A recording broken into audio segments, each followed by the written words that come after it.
All right, good morning, everyone. Welcome to the San Antonio Playoffs Media Day. So happy to have you all here. We're going to kick things off with Chris Wade. So if you have a question, please raise your hand. And Jonathan, let's go ahead and get started with you. Jonathan Ramlakan, 5 Reasons Sports. How you doing, Chris? Hey, what's up, John? Oh, doing well. Let's get right into it. You obviously got the call to be a replacement for this one. During that time period before you got that call, were you staying training, getting ready, kind of maybe anticipating this is something that can happen? Yeah, I've been training since I got back from the last fight. I was really healthy coming out of the last fight, and I've been the alternate before, and I've handled it all different ways. I've undertrained, I've trained hard, and I just figured don't put yourself in a position where you're not ready to go if they call you, because we were so close. I was out on like a tiebreaker, so I just figured let's get after it. No reason not to.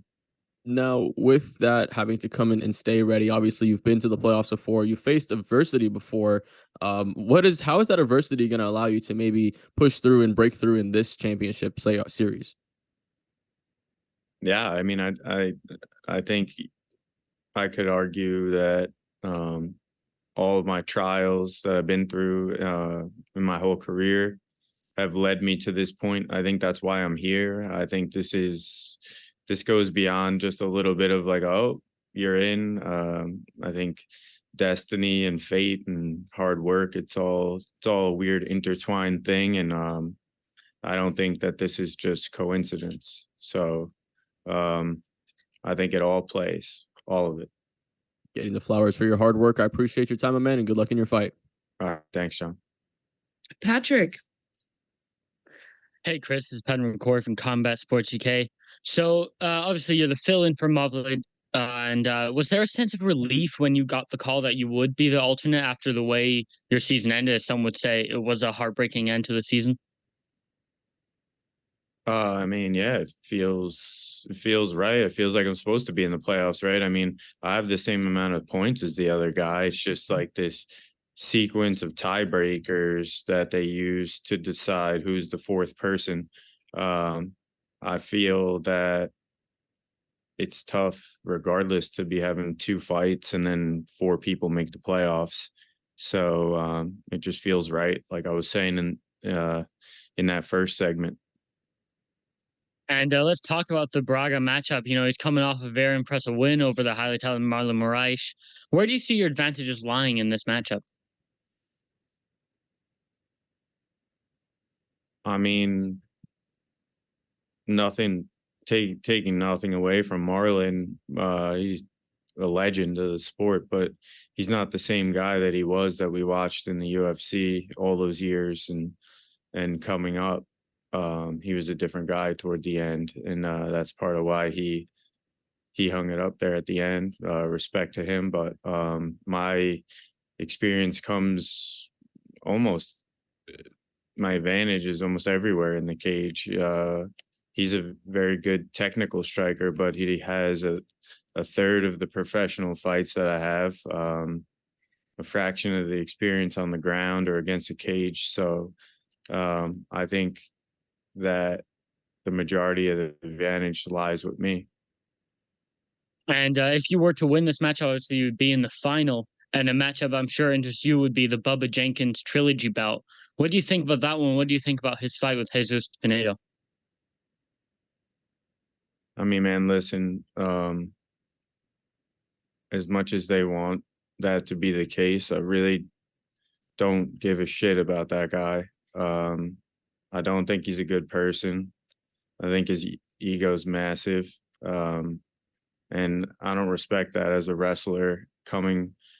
This is coming from the mouth of another high level wrestler. You're supposed to be more humble than what he is, considering what he's accomplished in this sport, which isn't very much. So I don't look forward to like, oh yeah, I want him to win so we can have a trilogy. Like I really don't. I don't care if he slips outside and you tell me he's out tomorrow, that's just how I feel about the guy. Well, thank you so much and good luck this weekend. Thanks. Gavin. Hi, Chris. So you're facing Gabriel Braga, who's unbeaten. What makes you think you can be the first man to beat him? I mean, what most of his fights are not at a very high level. He was a fill-in this year, and even though he's got a lot of talent and he will be a great fighter, most of his career, he's on his way up. I mean, just because you're undefeated doesn't mean that you're going to remain undefeated in this sport. That's not how it works here. Okay, thanks for your time. Good luck with your fight. Thanks. All right, Jake. Hey, Chris, great to talk to you. Jake Noaker from the Scrap News. Just going back to that call, when you got the call back into the playoffs, where were you when you got the call and what was your immediate reaction? I was at my house. I was actually at my house with my daughter. Ray called me. I missed the call. We were somewhere. And then he texted me like, hey, brother, I need to talk to you. Call me back. So I called him back and he's like, hey, have you been training? And I was like, yeah.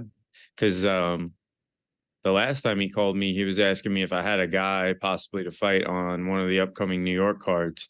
So I thought he was calling me back in regard to that. And I was really surprised that that it was to tell me that I was filling in, especially in this situation. And I know now that we're in the playoffs, the point system doesn't necessarily matter anymore, but do you feel a need to go in there and do something a little extra, prove something because, you weren't originally in the playoffs? Again, no, it's about getting your hand raised. And it was semantics why I wasn't in the playoffs, right? I mean, how many points do I have and how many points does Pinedo have? They're the same, I believe, 6. Right. So, I mean, what are we talking about? It's kind of like, they just have to figure out who's going to advance. So they're picking tiebreakers. So, I mean, a lot of people are acting like, are you surprised this? And listen, man, I've been here 5 times.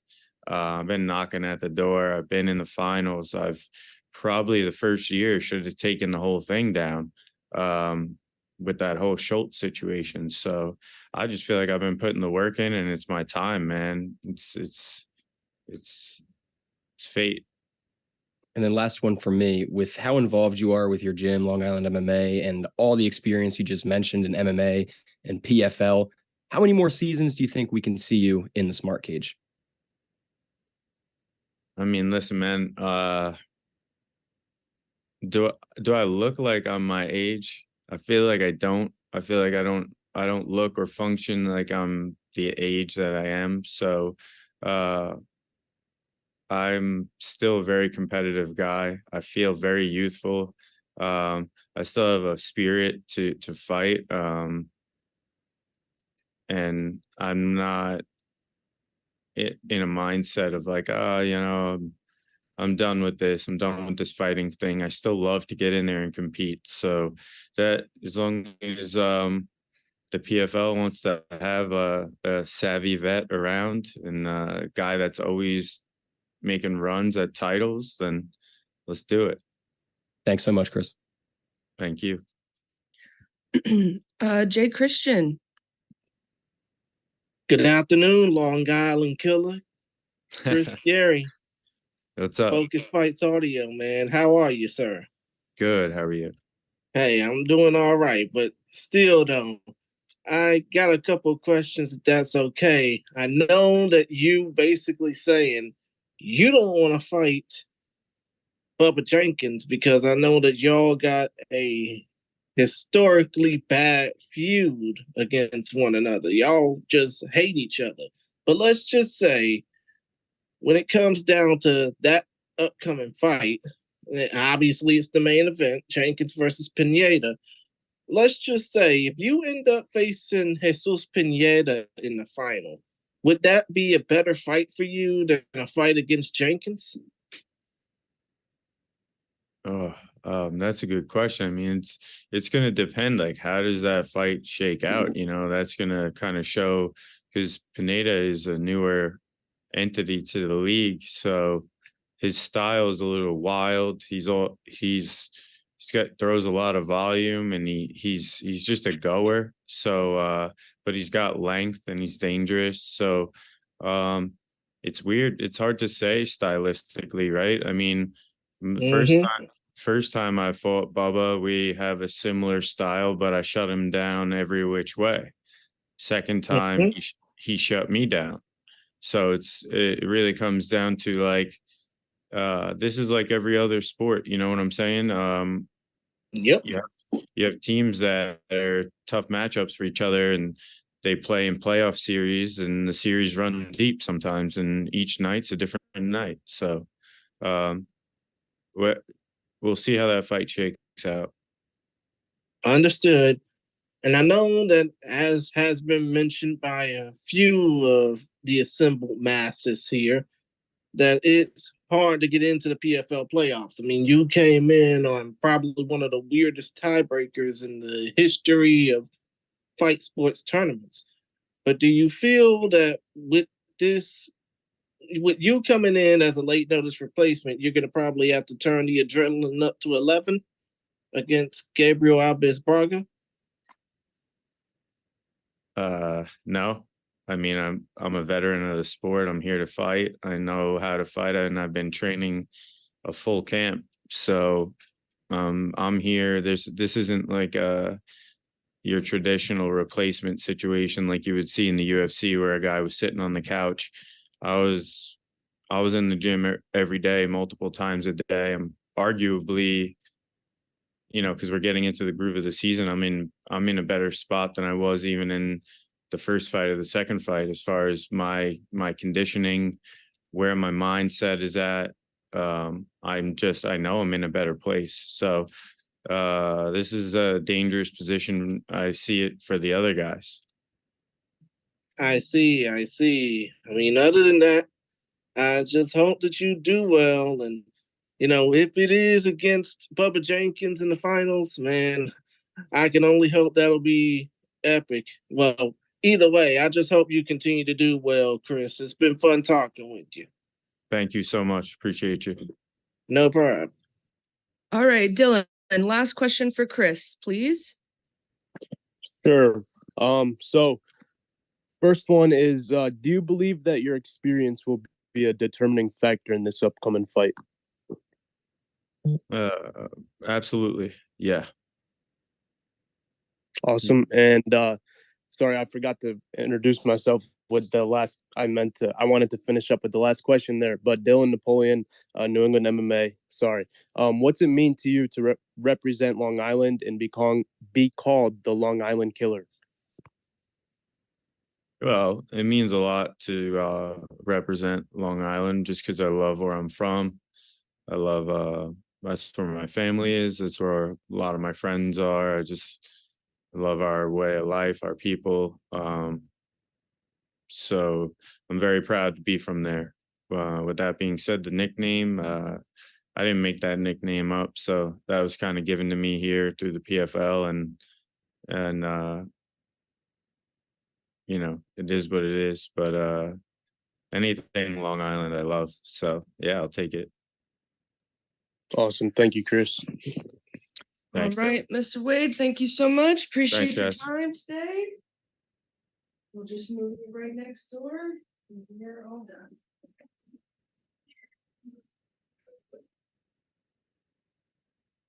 Yeah. Thanks again. Right over there. Josh, you ready?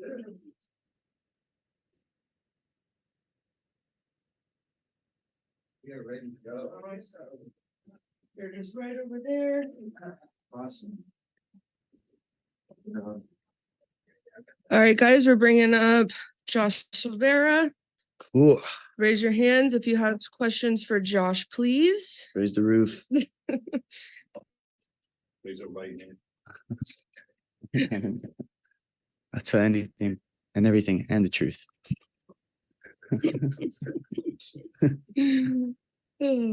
All right.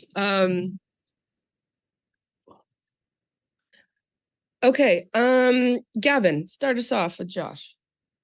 Hey, Josh. What would mean more to you, winning the $1 million or winning the belt? I think they work hand in hand, buddy. I think the belt and the $1 million would be very nice, and that's what's gonna happen. I'm gonna win both of them. Okay. And is there any worry that your opponent would miss weight, especially since he had a bad weight in his last fight? I would like to think that we all learned from our lessons. I'd like to think that maybe he had some personal issues or something. So yeah, I think he learned from the past, and I think he wants to win that million and a gold belt too. And he's in position. He put himself in position to be here. So I would like to think that his weight's going to be on point. That's the version I have in my mind. I'm fighting the best Ty Flores. All right. Thanks. Good luck. Thank you, brother. Jonathan. Jonathan Ramlakan, 5 Reasons Sports. How you doing, my man? How you doing, man? I'm good. I'm good. Real quick, your shirt. Where was the inspiration for it? This shirt right here, Yes, sir. man. This is Avatar, man. Earth, Wind, Fire.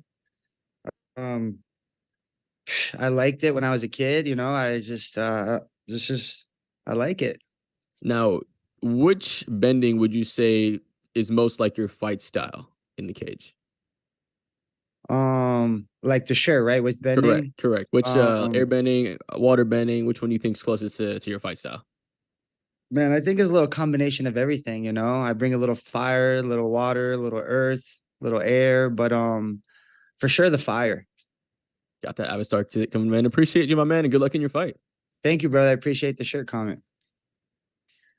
Jake. Hey, Josh, great to talk to you. Your fight week energy here is buzzing, not like every other fighter we talk to who's weight cutting and not looking forward to getting into a cage. So where does that come from, man? I think it's just I've been in this simulation many times before the PFL with other fighters and understanding this MMA world, right? I like to say I keep it simple, but it is a complex thing. I like to think of addition, subtraction, and I don't want to multiply and divide. That's when it becomes a little bit more complicated. So I'm just here adding and subtracting and keeping it simple, keeping the energy up. I fight Friday. There's no reason to be all weird right now.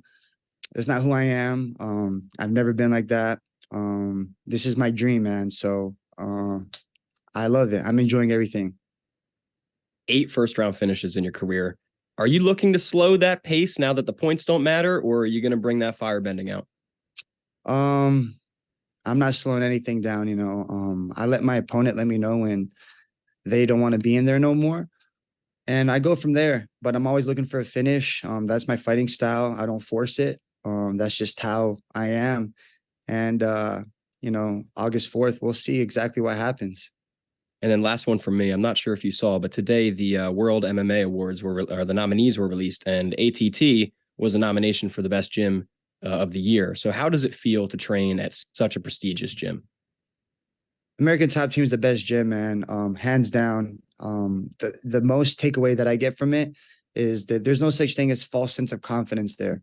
There's no one telling you anything that you shouldn't hear, you know? So we have the best guys, the best coaches, and there's a reason why, you know, we every year that we're on that nominee, and that it is what it is, man. We put in the work. There's a reason why we have the best fighters, and they come to our gym because it actually changes their lives, you know, in this particular situation for MMA.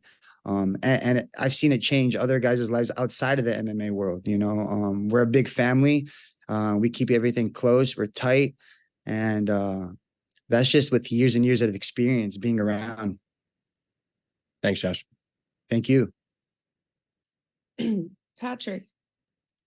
Hey, Josh, this is Penryn Corey from Combat Sports UK. How you doing today? How you doing? Doing very well, man.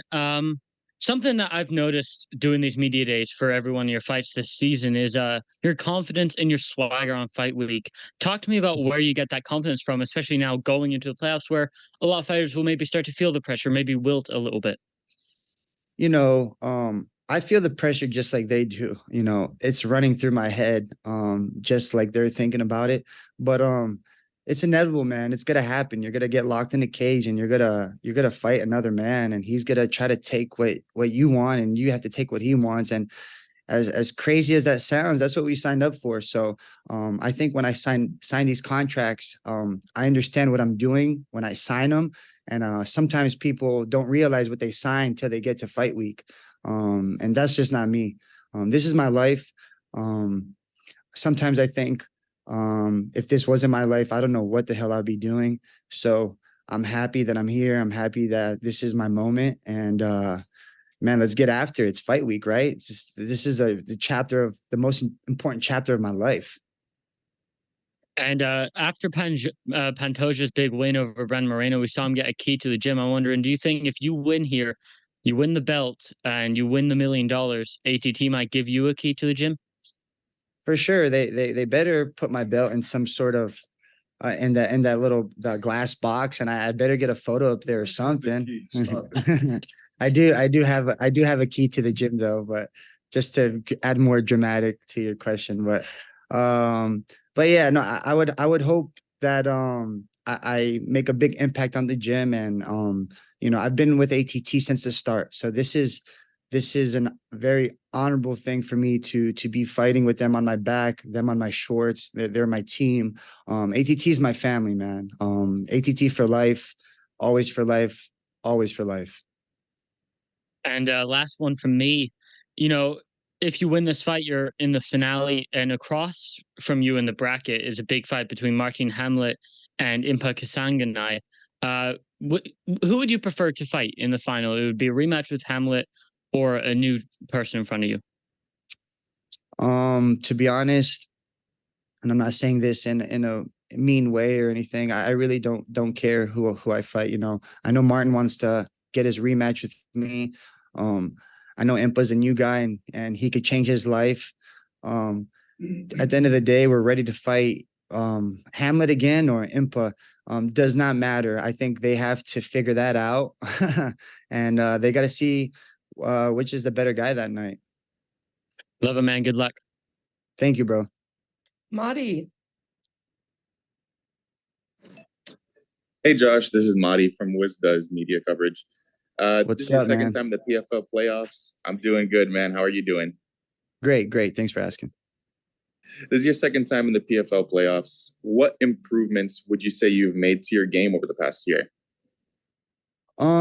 Just little adjustments, man. Just realizing the position I'm in, realizing that I'm not going to do this forever. I'm 30 years old. You know, I like to stretch to about 42, you know, but only God knows exactly when the route ends for this. I just know I'm not going to do it forever. And I think that was a big part of my mentality and maturing and understanding that not doing this forever. And I want to, you know, I want to have a family. I want to do great things with my life. I want to help my family, help my mom, help my dad. A lot of my family is from Brazil. You know, I want to make them feel proud about, you know, Josh Silvera and who he was as a man, as a fighter.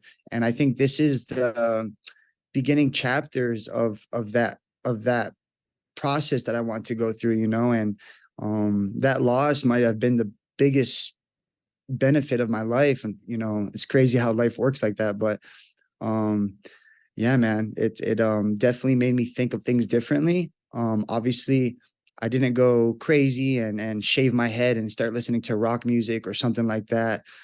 Something dramatic, you know. I just knew I just had to make a little bit of adjustments to realize, man, you're in position to not just be a world champion, but win $1 million, you know. And I'm a happy person already.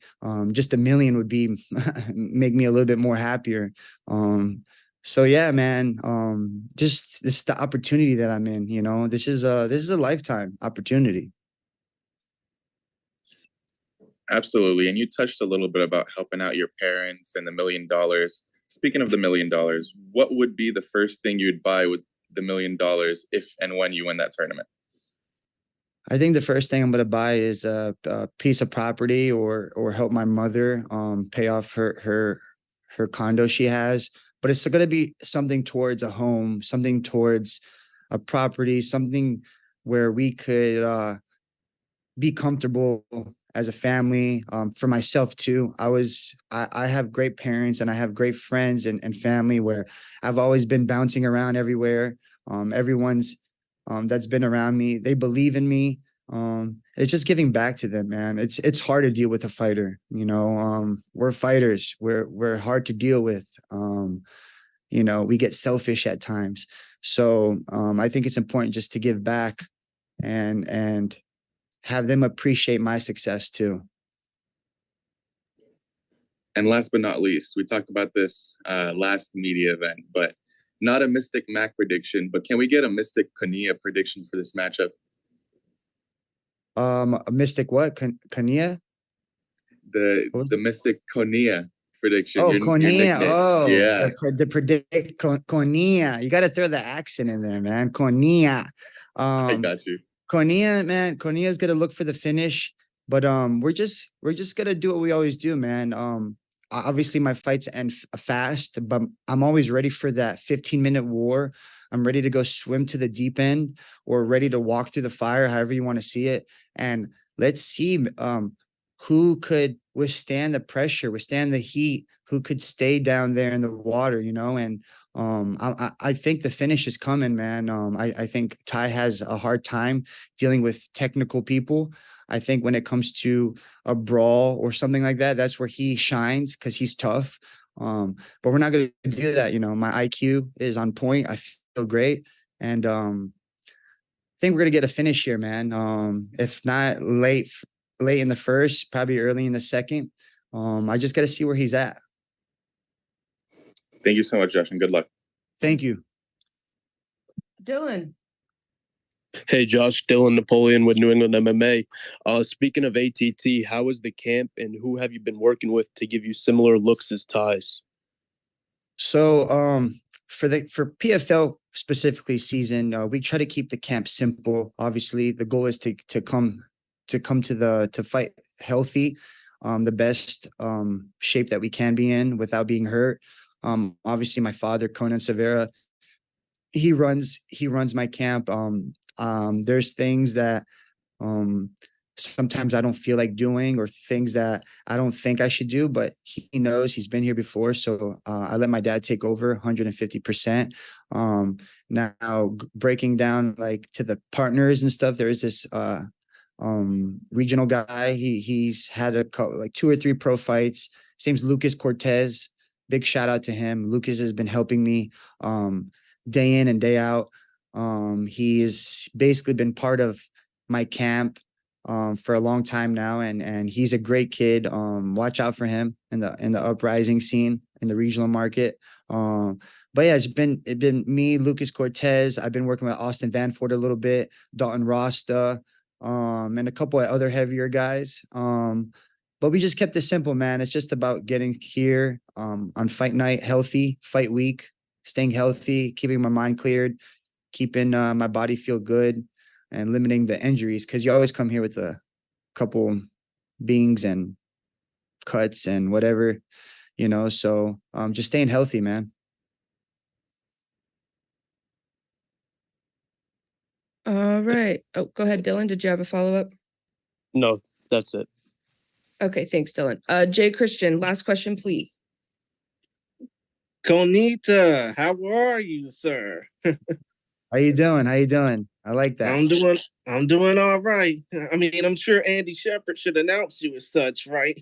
But still, though, Jay Christian Gary at Focus Fights Audio, just got a couple questions for you, and then we'll move on. And first of all, when it comes down to your fight against Ty Flores, let's just think about this. You've been going on a tear since joining the PFL, while Flores, he's just basically been getting by. Do you see this fight as an easy fight, or do you see this fight as something of a true test, considering that we're now in the second season?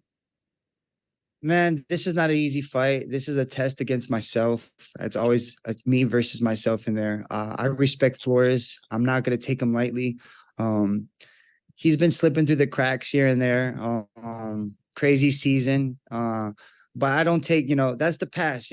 August 4th, a new fight day. I'm looking for the best version of Flores. I don't see this as an easy fight. I've been, pulling myself down to the middle ground to be humble.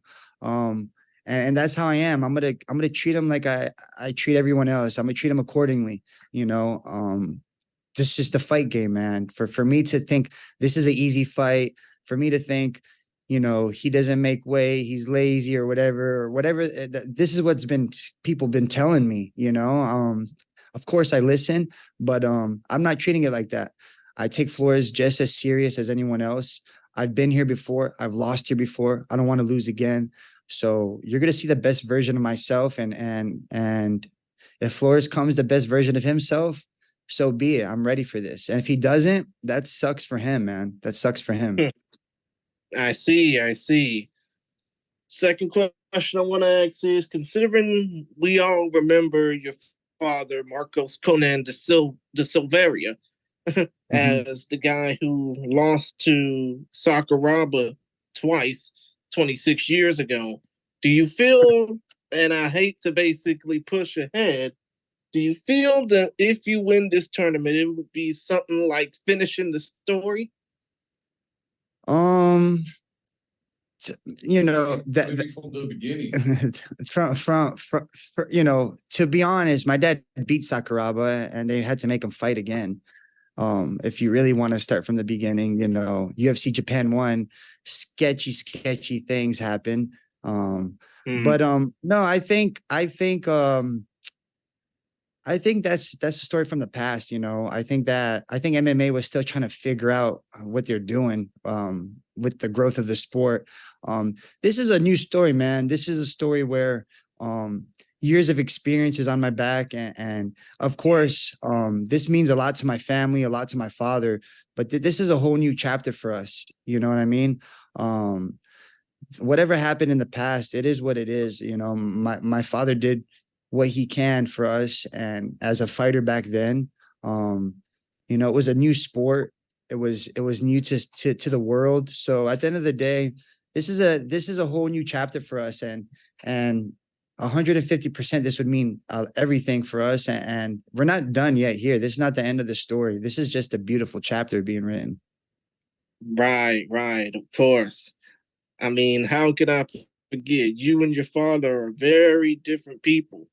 I mean, especially considering the fact that your father helped build this sport. You're trying to inherit from it. Yeah. He's a pioneer, and every day I wake up, it's hard not to think, since I was a kid, my dad's a badass dude, and my dad's different than all these other dads that I've met. And it will always be like that. Even after I win the belt, after I win the million, after I'm done, we're both going to be old guys, barely walking, and he's still going to be a badass old dude. You know what I mean? He's over there. I had to give me the laser eyes. But he's always been my hero. He's always been my inspiration. I've always looked up to him, and regardless of his past and those weird fights that's happened, doesn't matter. Our lives are so correlated together that it's amazing, man. I like, sometimes I think, man, I do have a special life, but now I have a special dad incorporated in my life that understands this. My mother, she enjoys this too, but she doesn't understand it like my father. And for to have a father understand it the way that I understand it, knows me inside and out, knows how I think. He knows my deepest, darkest fears. So this is really, really good thing, man. To have a guy like him by my side. Exactly. And last question, and I promise it'll be over, but when it comes down to you rocking the Avatar shirt, you saying that you grew up watching Avatar: The Last Airbender. Yeah. I mean, when it comes down to that particular show, how much of it would you say helped mold your run into mixed martial arts that we're currently seeing? I think it's a pretty interesting show. Obviously, there's martial arts inside of it, and it was a great kids show. And shout out to Jaco Silvera, my brother.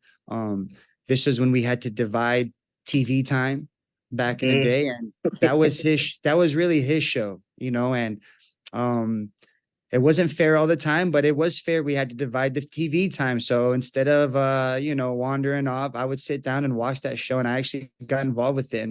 And Jaco would always explain to me exactly what's going on. And now that I fast forward to 30 years or 20 years later, it correlates very well. The martial arts, the calmness that the Avatar had, understanding the different techniques, the missions that he had to do, it's amazing, man. What you could do as a little kid or what you see on TV, and it sticks with you forever. I'm a big Dragon Ball Z guy too. I have tons of Dragon Ball Z shirts. I'm a big Goku fan. It sounds funny, but I think as we get older, we kind of see the real messages in those little kid shows. Exactly. Yes, exactly. Especially when it comes down to shows like Avatar and the Dragon Ball series, especially that. But for sure. Still, though, other than that, Konita, because I think we're all just about tired of calling you Josh. We're going to start calling you by this new nickname. Yeah, Konita. Best of skill to you on Friday, man. We hope you do well. Thank you, brother. I appreciate the nice detailed questions, man. Really nice. No problem, man. Anytime. For sure. All right. Thanks, Josh. I love you too. All right. You're just right next door. Thank you guys. Appreciate y'all.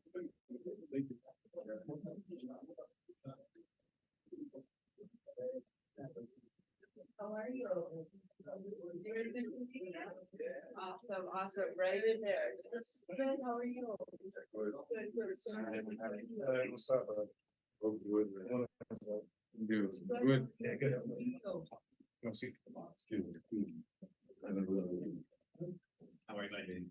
Yes, I'm Jesse. How are you, Jesse?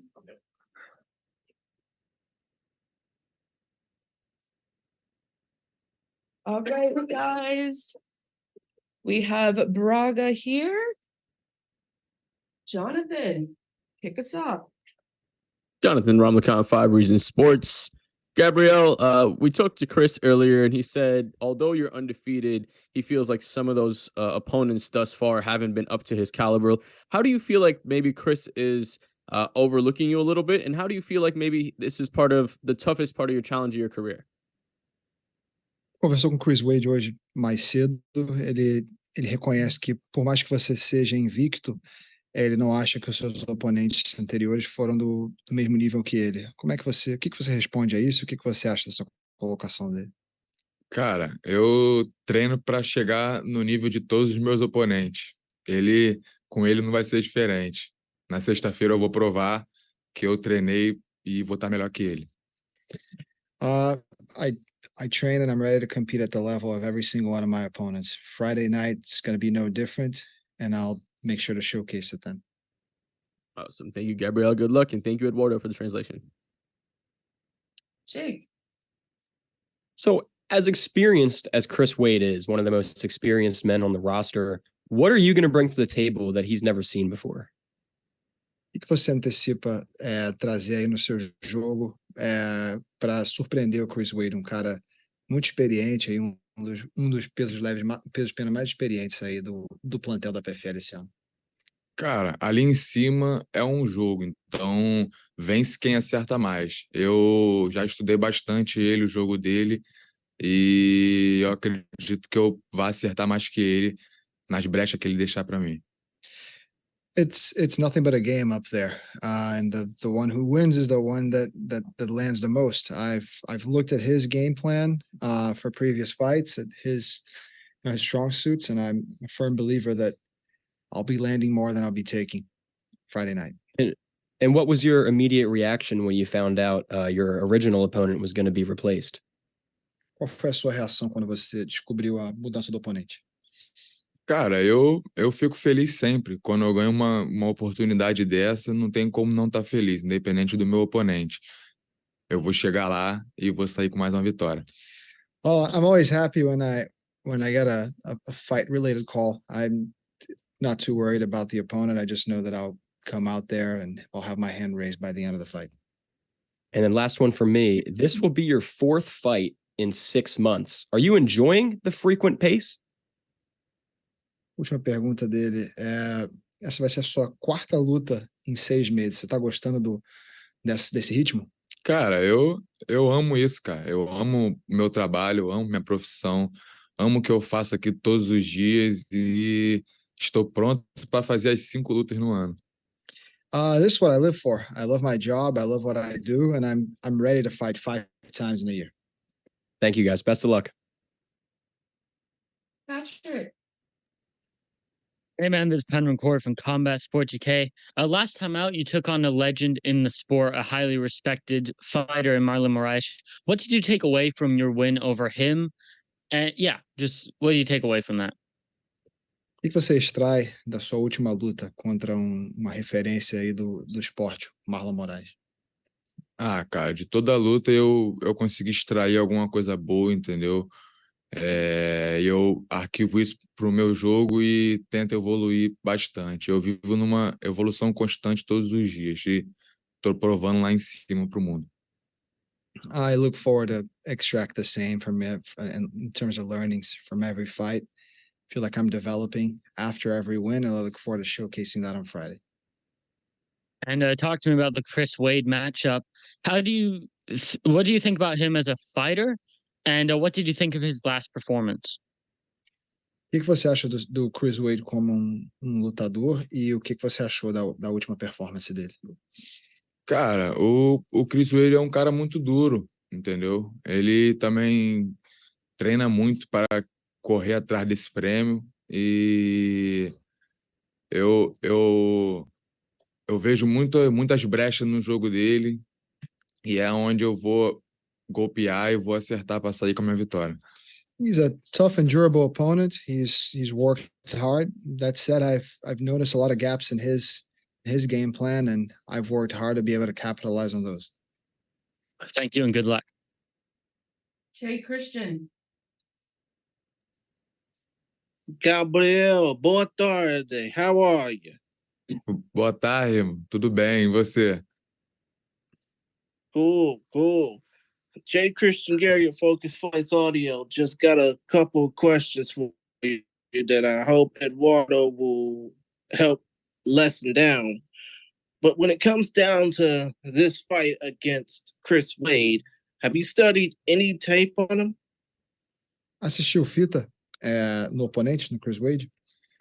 Eu sempre assisto, né? Como eu falei, esse é um jogo, então a gente tem que sempre estudar o jogo para a gente tentar ser o melhor. Então eu estudei bastante ele e eu tenho certeza que eu vou sair de lá vitorioso. Absolutely. In this game, you have to stay literate. You have to keep studying, and I did a lot of that to ensure I remain unbeaten Friday night.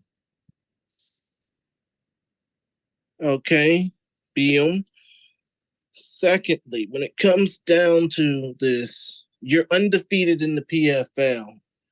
Do you feel like this fight against Wade will be easy or difficult?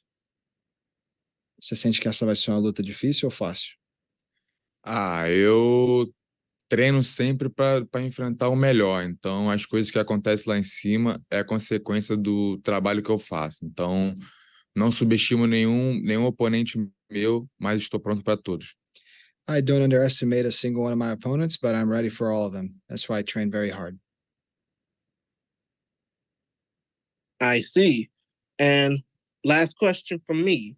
When you do win the $1 million title, not trying to push ahead, but when you win the $1 million at the end, if you do manage to win the championship, what would you hope that fans would get to understand about your journey to the million?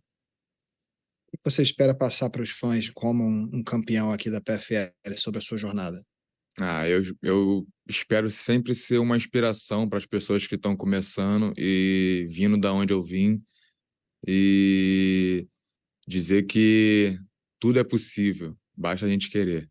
I look at being an inspiration for future generations, particularly people that came from the same background as I did. And it's just a matter of, believing in yourself. I see. Well, other than that, Gabriel, mejor habilidad, best skill to you. Eduardo, thank you for translation. All right, Marty. Hey, Gabriel, this is Madi from Wizards Media Coverage. Congrats on making your first PFL playoffs in your first season. How are you feeling leading up to this fight? Parabéns em chegar nos playoffs na sua primeira temporada. Como é que você está se sentindo em relação a essa luta? Cara, eu me sinto muito bem, cara. Eu corri atrás de tudo isso que está acontecendo, então eu estou muito feliz com essas conquistas e esse é só o começo. Feel great. Extremely happy with these accomplishments, and this is just the beginning. Compared to your first fight against Jesus Pinedo, which was an absolute war, how do you see this upcoming fight against Chris Wade going? Como é que você espera? Como é que você antecipa essa luta acabar? Cara, eu busco sempre o nocaute ou a finalização, mas eu tô com a mentalidade 100% focada em trazer minha vitória e continuar minha trajetória atrás desse prêmio. Well, I'm always looking for the finish, knockout or submission, but I'm laser focused on winning, moving on, and securing the big prize. And last but not least, what threats do you see in a fighter like Chris Wade compared to Movlid? Quais são alguns dos riscos aí que você vê em lutar contra um cara como o Chris Wade? Quais são pontos fortes do jogo dele que você não via no seu oponente anterior, no Movlid? Cara, o Movlid, ele luta mais na segurança, entendeu? E mais o Chris, ele tem uns golpes também, ele é um wrestler, eu acredito que ele possa querer agarrar, só que a gente treinou bastante para fazer esse antijogo e vamos fazer ele errar bastante para a gente poder acertar em cima disso.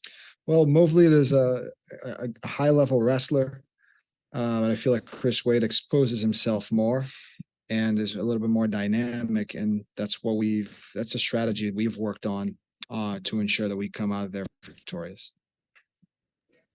Thank you so much, and good luck this Friday. All right, last question, Eddie.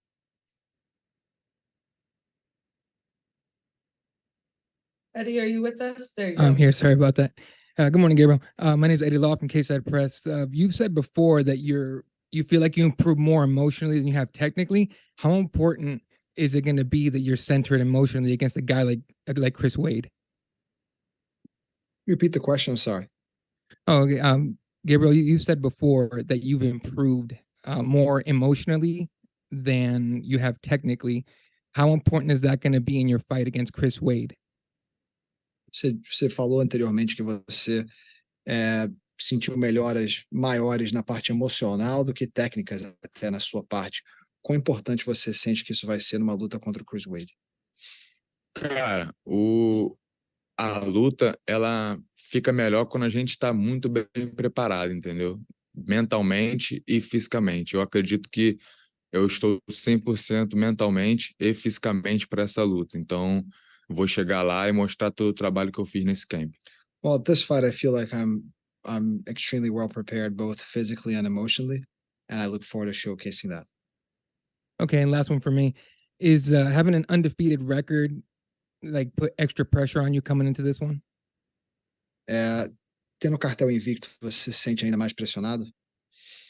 Não levo pressão nenhuma. Como eu falei, eu trabalho muito duro há anos, estou colhendo agora os frutos de todo o trabalho que eu fiz. Eu não boto pressão nenhuma, eu só chego lá e faço como fazer. I feel no pressure at all. I'm just I've been working hard year after year in order to be successful as I am now. So just looking forward to getting the job done once again. All right. Thank you so much. Best of luck and best of health for you, man. All right. Thank you so much, Gabriel. Appreciate your time today. Thank you. We're just gonna go right next door and then you're all done after that. Thank you, Eduardo. Obrigado, irmão, mais uma vez.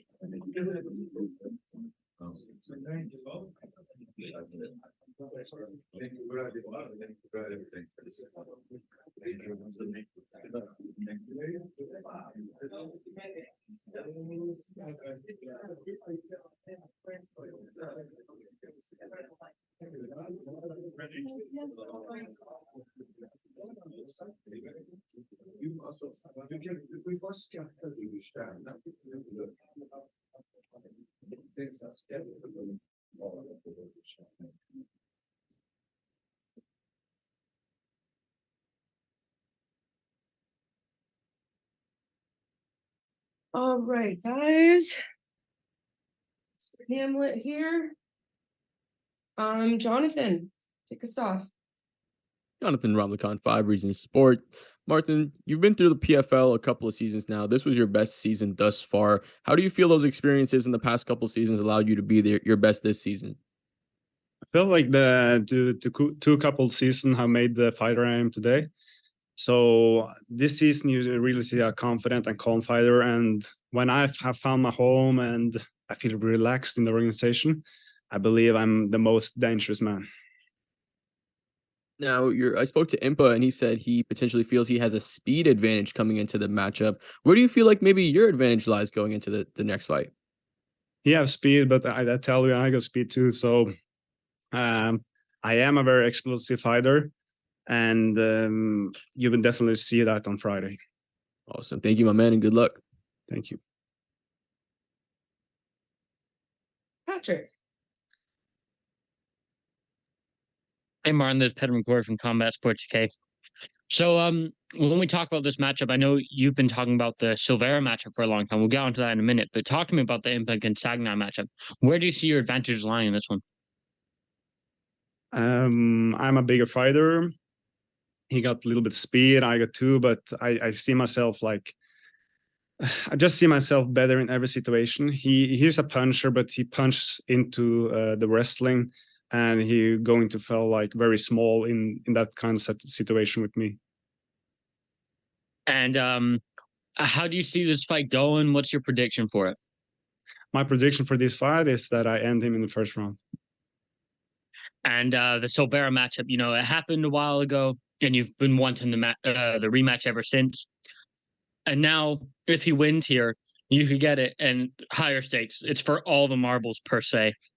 What corrections do you think you've made that'll help you in a rematch with him? I have to look like the last couple of fights for him. You know, every fight living their own life, can I say? And I believe that me and him will see each other in the final. And yeah, I will. After this fight, I will sit down with my coaches. We will plan a good game plan and execute it in the final. Thank you and good luck. Thank you. Yeah, then. Hi. If you were to win the $1 million in the tournament, how much of an impact would that be for Scandinavian MMA?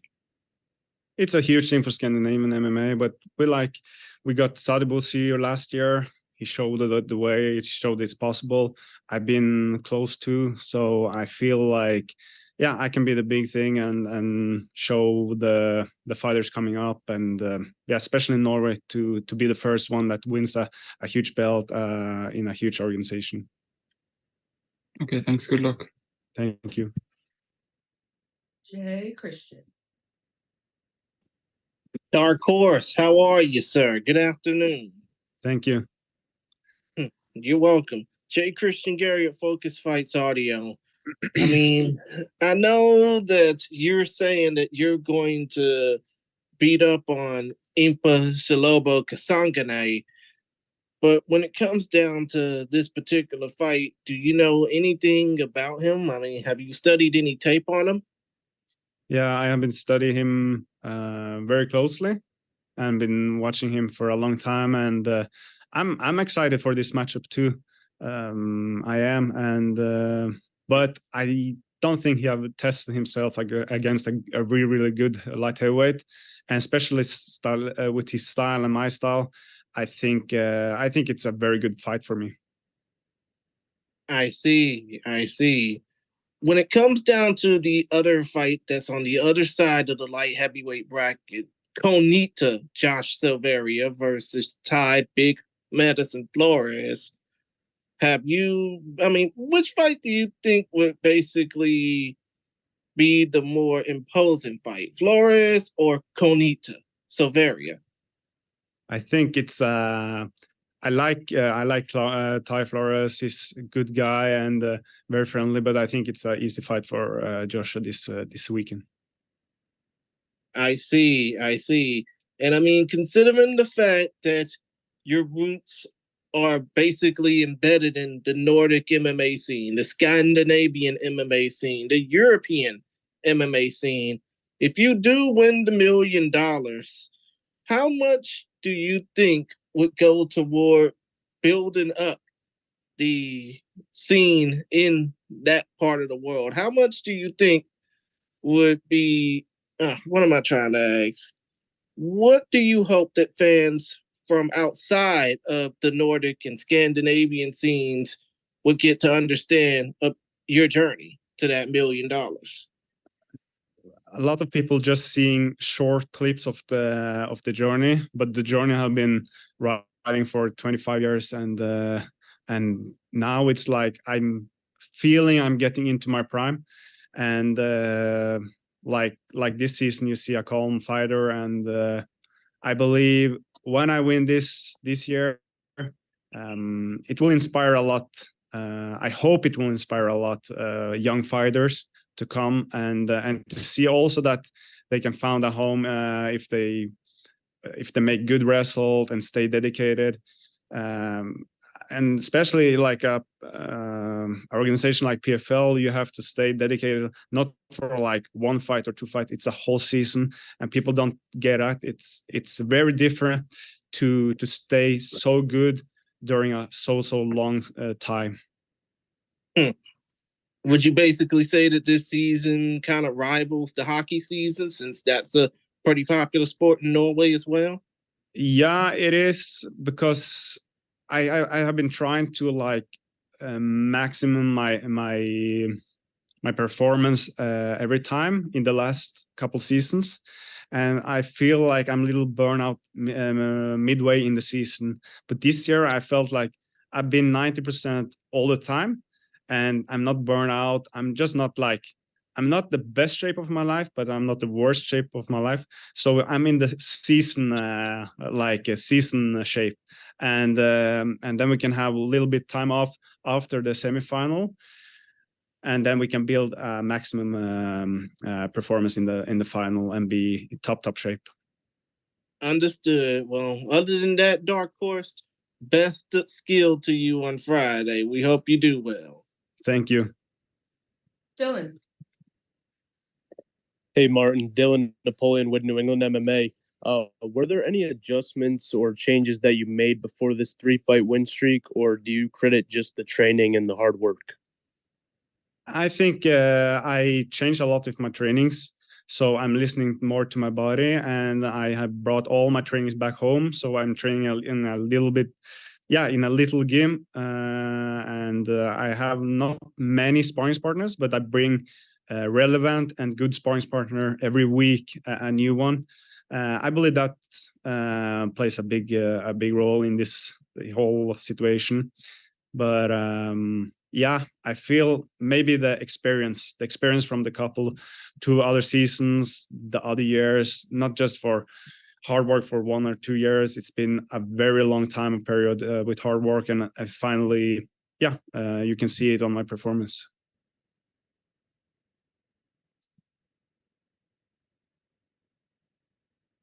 All right, Madi. Last question. Hey, Martin, this is Madi from Wisdoes Media.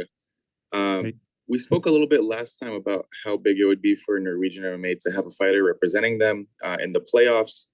And with everyone in Norway looking up to you, I know Norway still, I believe, does not allow for mixed martial artists to compete professionally.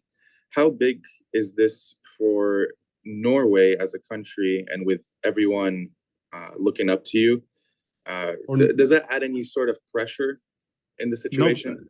No pressure, but of course it's huge for the country of MMA in Norway. But for me, it's not huge to be in the playoffs because I was in the playoff in my first season, and I went out in the second season. So it's feel like another day in the office. But to put it right, it feels not huge to be in the playoff this year. It will be very good feeling to win everything, and you can see my expectation for my career and my skill set and everything. It's much higher this season than the other two. So that's why I'm like, yeah, it's a good sparring session. Awesome. And then I've been asking every fighter this: what will you do if and when you win the $1 million? What would be the first thing you purchase? I got this question in 2021. So now I'm not planning everything. Money comes and goes, and I really need to invest them for my future. That's awesome. Good luck this Friday. Thank you. All right. Thank you so much. Thank you. Our team, appreciate the time. Thank you. We're just gonna go right next door and then you're all done.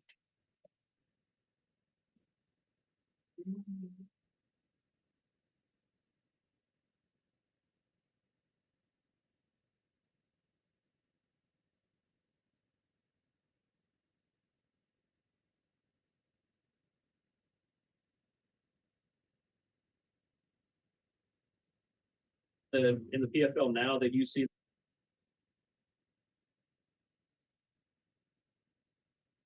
Yep. So. What is that, number 4? Is that it? Number 4 interview? So angry. The time is just so angry.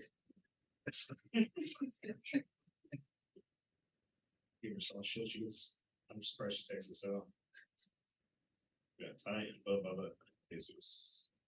For the last two? We have 4-3. 4 Ty, Jesus, Bubba, and Jesus and Jesus.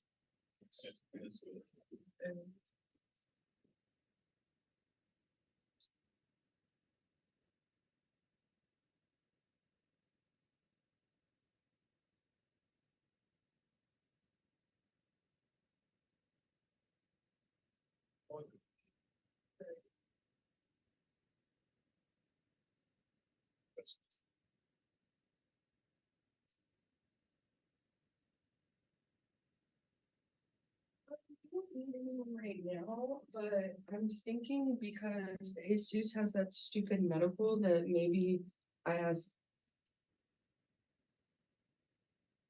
Yeah. Well, I'm thinking, do you think Bubba would be mad if I asked him to come at 2:15 instead of 2?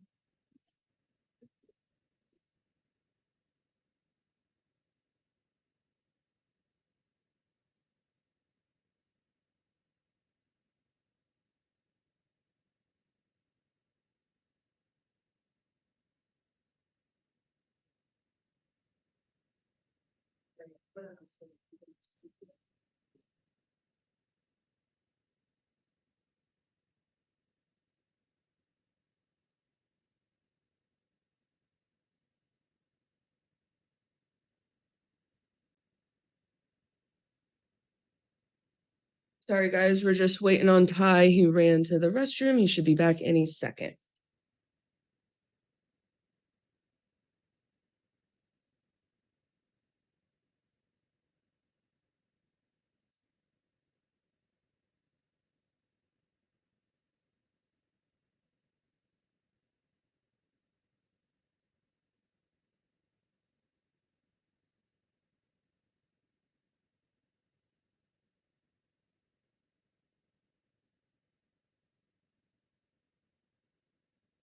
You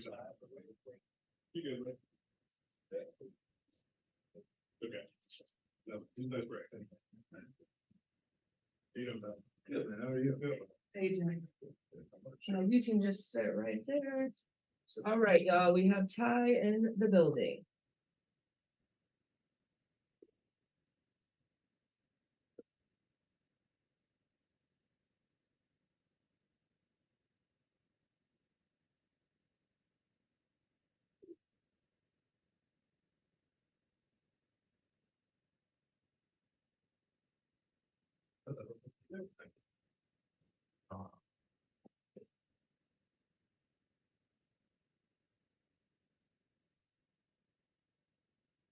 All right, Anik, start us off. Hi, Anik Subramanian, Fightbook MMA. Nice to meet you.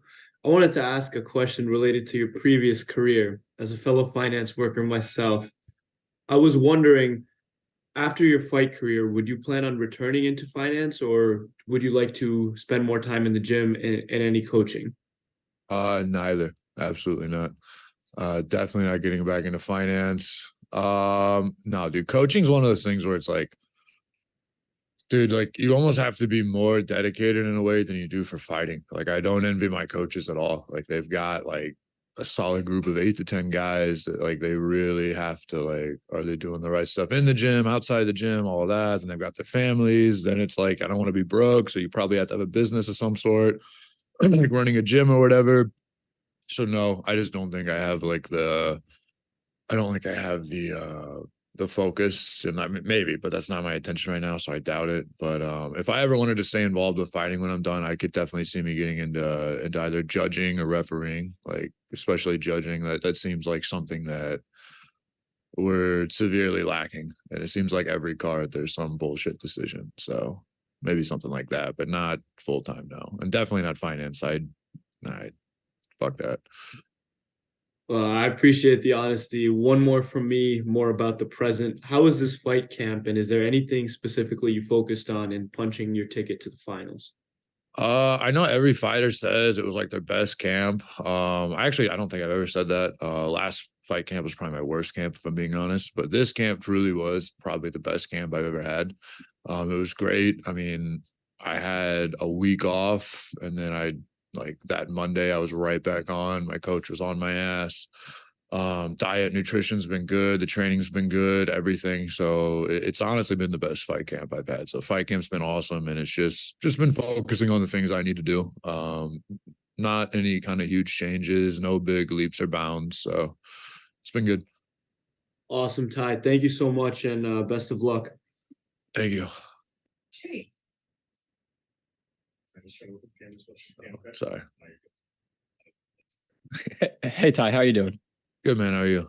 Pretty good. So, obviously Josh is on, or he has 8 first round finishes in his career. Is it important to you strategy wise to drag this into deeper waters and avoid the aggression early? Maybe. I didn't even know he had 8 for first round finishes, but I like the matchup. I think it goes really well. I've said this before. I know some guys were ducking him on the regional scene, but I don't think he's had the toughest level of competition. Like I'm not going to be one of those guys. So, but I do think, to your point, that the longer the fight goes on, I think the better it goes for me. I think I'm a bigger guy and I have really good cardio.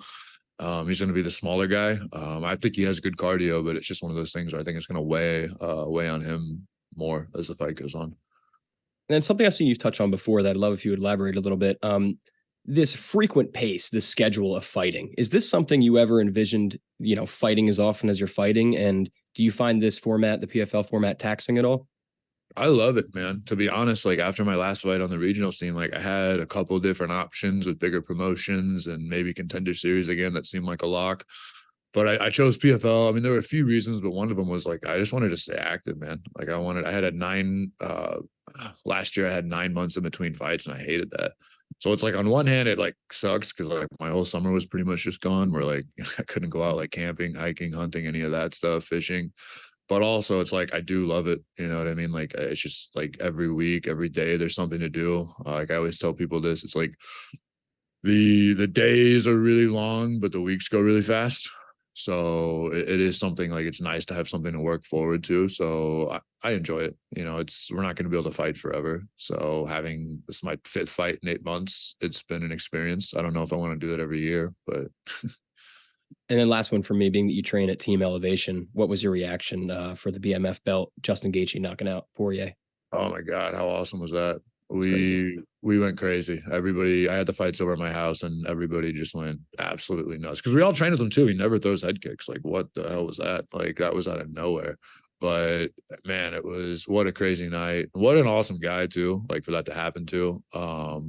I've always been a huge fan of Justin Gaethje. I was a little happy to see Poirier lose. He seems a little too cocky. I don't know. I don't know. Something about him just seems off. Like, seems like the type of guy that would try and bang a girlfriend in high school. And Justin's just like a puppy. So that was awesome. Glad to see him win. Thanks, Ty. Dylan. Hey, Todd, do you believe that your style of fighting will be tough for Josh to keep up with? I think my style of fighting is going to be tough for anybody to keep up with. I feel like there's no 205er in the world I couldn't at least be competitive towards. I'm not at that level yet where I'm going to say I'm the best, but like every single fight in this tournament, like I think even 2 fights ago, I would kick my own ass. You know what I mean? I keep getting that much better, but I think I'm probably, other than maybe Impa, I think I'm one of the most well-rounded guys in the tournament, at least out of the 4 that are still left. So it's one of those things where it's like, I don't think he's going to be able to, if he can take me down, he can't hold me down. On the striking, I've definitely got the edge. I've got this weird footwork. I've got cardio for a big guy. So I think it's going to wear on anybody. And you've been on a pretty big win streak before. It was pretty early in your career. To find yourself back there on a 4-fight win streak, now with some experience under your belt, do you believe now's the time for you to make it happen? What do you mean by make it happen? Win the $1 million. Of course. I mean, that's even why I got into the tournament. Like, I'm not really focused on the $1 million. For me, it's just more like I want the belt. Like I said, like I worked in finance before. $1 million is great. You know what I mean? It's going to be life-changing, but it's, you know, money comes and goes. It's going to be gone sooner than you think, but no one's ever going to be able to take the 2023 belt from me. So, I mean, that's what I'm really after. Thank you. All right. Last question, Patrick. Hey, Ty, this is Patrick McCoy from Combat Sports UK. So last time out, you won the fight, but I would be remiss if I didn't mention you did lose the fight before the fight, weighing in 6 pounds over. I'm wondering, did that have any effect on the fight? And then what have you done in this camp to correct that? First of all, it was 5 pounds. I would never miss weight by 6 pounds. That is just way too unprofessional. But it was 5. And what had happened was I did this crazy water loading, and I've kind of adjusted things a little bit in a different way. But before that, I was drinking almost 3 gallons every single day, which had worked for me for all of my other fights. But I don't know what had happened. But the night before, I was feeling fine. We cut off. We were where we needed to be.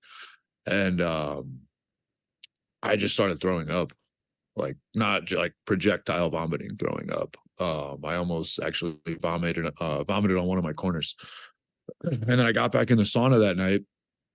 Nothing was coming off. The next day, nothing was really coming off. And I threw up a little bit, not as much that day, but I don't know. I've never had that before. I spent an hour with my coach there, just like keeping me in the hot tub, and nothing came off. I think I lost maybe a pound, maybe. And previously that week when we had done it, I lost 6 pounds doing that in an hour. So I don't know what had happened, and it did affect the fight a little bit. Like I did feel a little bit not there. Tough weight cut. And all of my coaches, teammates, everybody's just been on my ass. So my weight is fantastic right now. I've been dieting now for 8 weeks, so I'm good to go. Changed up everything, the water loading, the sodium load, the detox, all of that. And everything's been going fantastic. Like I said it before, I wasn't lying. This is like the best camp I've had, from diet to everything, and fight week. Like I'm feeling fantastic right now. And if I can ask, what's your weight at right now, 2 days before weigh-ins? I woke up at 218. So, Perfect. and that's, I drank like a little over 2 gallons yesterday. So I'm feeling good. Great, man. Good luck.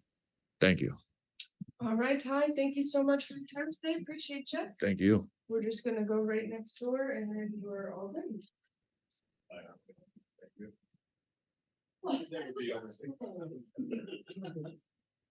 What was the best thing? Right?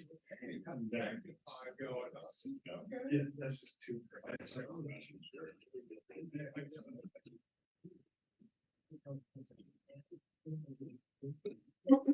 Right, yeah, Jesse. Listen to that man, take heed. Like advice. Yeah. So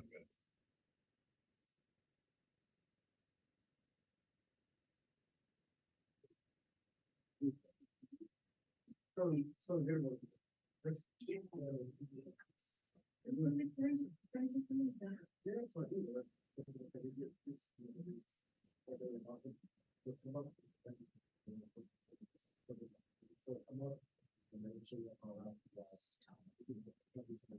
You know I'm gonna make love like that, right? Okay, as long as you know. I talked to one. Sir. You're just right over there in that chair.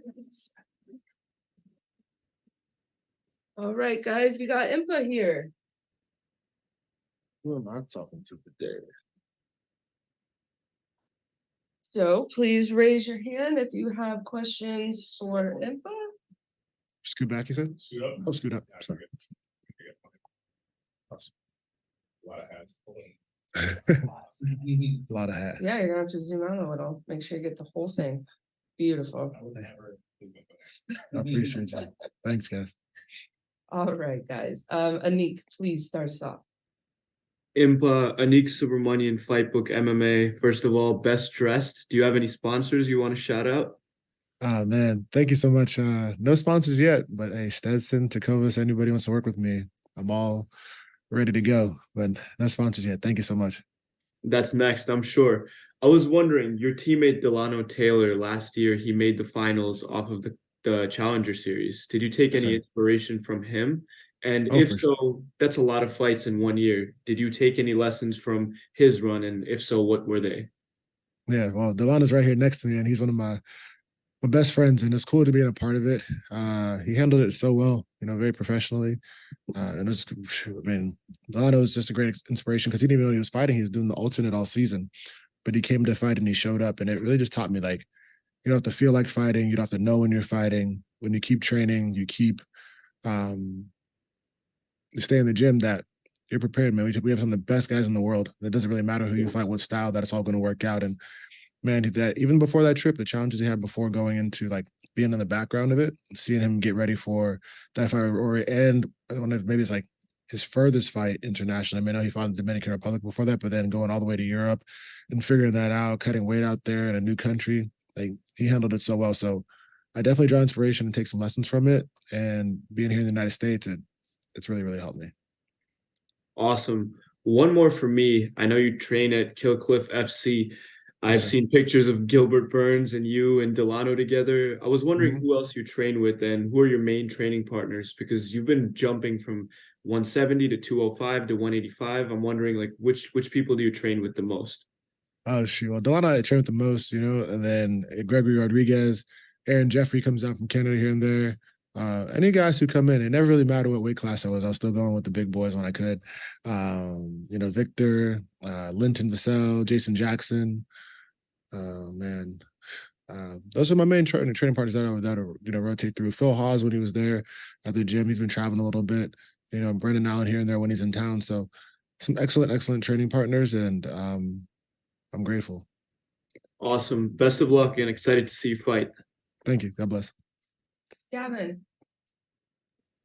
Hey, but I was wondering, was it difficult to move on from the Buckley loss, especially with how viral the knockout became? And did you do anything to deal with the mental aspect of being on the receiving end? Because a lot of people just forget about the person on the receiving end of it. No, that wasn't hard to get over. So the Buckley fight, this is like as a moment in time, and I think that was one of the biggest blessings in my life. I was, funny enough, I didn't know you get suspended after you get knocked out. So I was at the gym that Monday after the fight, and I was asking the UFC for another fight. They're like, yeah, you got to wait a while. So that was a thing. But no, I just trust God. He had a greater plan for me, right? If that fight never happened, and then won the next one and lost the next one, maybe I wouldn't be in this position today. And I always had faith that it would. It made me a better fighter. It made me more prepared. It made me, that much sharper. So it was nothing like that I mentally had to go to see like a mental coach or a therapist. Like I think Henry Hoof says, he's like, man, the best way to get over some mental things and things you go through is going through them. And I just keep my faith. Sometimes people try to get the answer from somebody who's never been through something, right? You try to ask like a person who's never fought, a person who's never, who's never had that, something they can relate to in that way. Maybe they can give you some pointers, but really I focus on my faith. I talk to people I love. I challenge myself to get to a better gym and a place with training partners who challenge me and make me better. And it was one of the best moments of my life and best moments of my career. I tell people this, it's coming up. So play that highlight as much as you want. But then when I get that title, now in the PFL, play that highlight too. All right, that's a great answer. Thanks. Good luck. Thank you. Jake. Hey, Impa, great to talk to you, man. Just let me start with the hat. Like we said, best dressed, but going off of that, you got any crazy adventures planned for after this win? I got to plug the Instagram. Hey, I appreciate you. Thank you. So really love this hat. I do want to come back to San Antonio and get a few more hats from Paris Hatters, but I'm trying to convince Coach Dieter to let me go to Sturgis this weekend. We'll see how that goes and get on a motorcycle. Plan to go to Sioux Falls, South Dakota, help some of my teammates on the Bellator card. Going to, I want to do a motorcycle trip probably from Florida to North Carolina soon enough. After the season, this fight and then the next one, take some time. But I've been wanting to do the most northern tip of California to the most southern tip, all down into Mexico. So we'll see. Beginning to plan those trips soon. Awesome, man. Sounds like a good time. And going back to fighting here, since your last loss all the way back in Eagle FC, you're now looking to make it 5 in a row. What changed? Did anything like switch that was like, okay, it's go time, or did the skills just come together? No, things did change since that last fight in Eagle, right? And I believe I won that fight. A lot of many do. Interesting split decision. But to answer the question, it was trust and trusting my coaches and my training partners and teammates that they know what they're doing and that they're leading me. That was my first time working with Coach Dieter. Third fight with Coach Lentz, and Coach Jones was there. And man, I didn't let loose like I could have, right? I let the fight get a lot closer than I needed to. And it was a great example because, I fought Raymond. He was an excellent fighter, made it a solid fight, right? Up and down the ground. But I didn't bring all my tools with me. I bring all my weapons. And, the next fight was the Jared Gooden fight. And I looked at my hands before the fight and said, man, you invested in these. We've been investing, and looking to capitalize that here August 4th. This next fight, then all my fights coming forward. But it was just having that trust between my coaches. Like, they see things I don't, right? And it's not about like, I feel like fighting this way, or I feel like fighting today or whatever. It's just to trust the training and the work we've been putting in is going to pay off. And that's always just trusting God that he put them in my life and trusting the work that's been put in.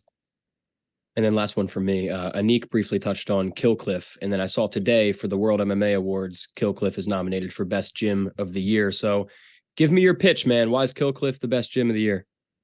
Man, Killcliff's the best gym of the year because we challenge each other. No easy days. We have coaches that care about us. It's not like we have different pockets of training partners and teams throughout the gym. We train as a team. We work as a team. Of course, things get specific when you're closer to a fight. At the same time, too, our gym really is a family. We're like a very, very gritty, punch each other in the mouth type family, but we're a family that helps us out.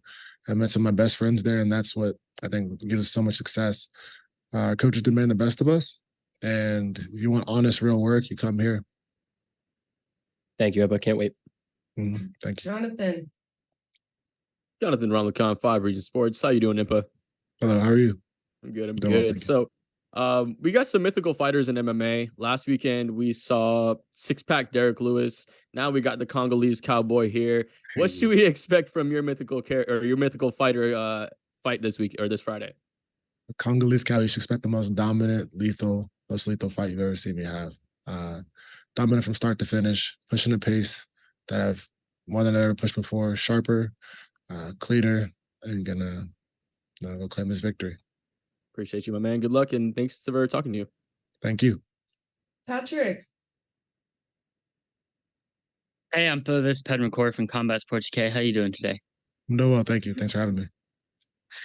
First off, can the PFL give you a belt and $1 million just for the outfit alone? Hey, I'll take the $1 million and I'll take the $1 million, but I want to go earn the belt. I'm gonna take the $1 million for sure. Thinking they can up my purse right now.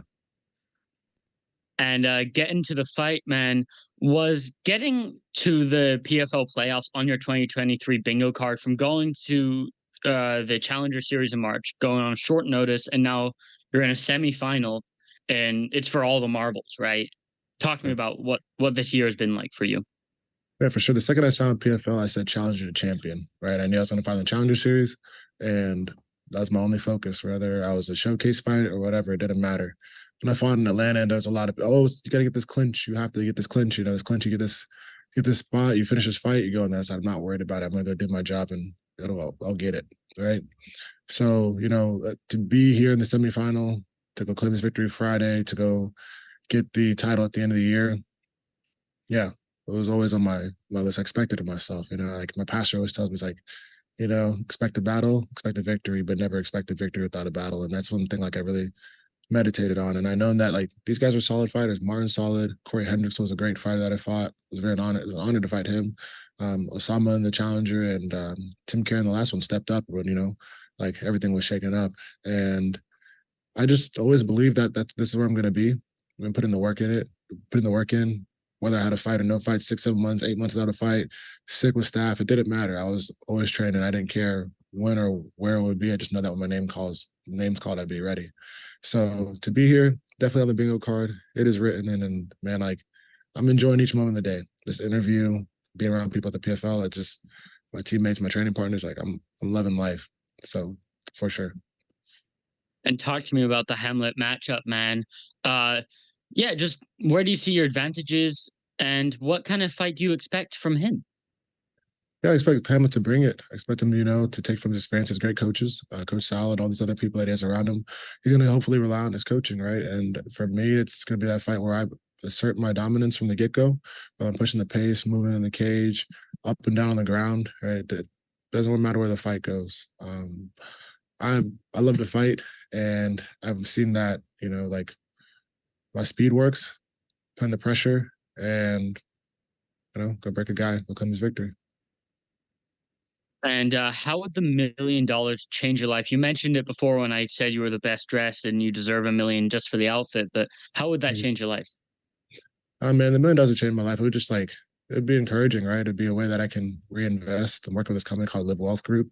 Not only do I work with them, but they like also help athletes, fighters, small businesses, anybody, but financial planning, consulting, someone to help it and just grow the money. And, you know, help some people around me, like my mom, my dad, my brother, my sister, training partners. It's going to be something where I can give back, but also be able to set myself up for the future, make the right investments, and start setting my life up forever, right? Not everybody gets to do that, so I'm very grateful. And yeah, hopefully I'll leave a positive impact with it as well. And is there any chance down the line after the fight career, you know, if you were to win the $1 million, and what happens that we see Impa Kasanganay open a gym, maybe something like the Impa Fight Academy?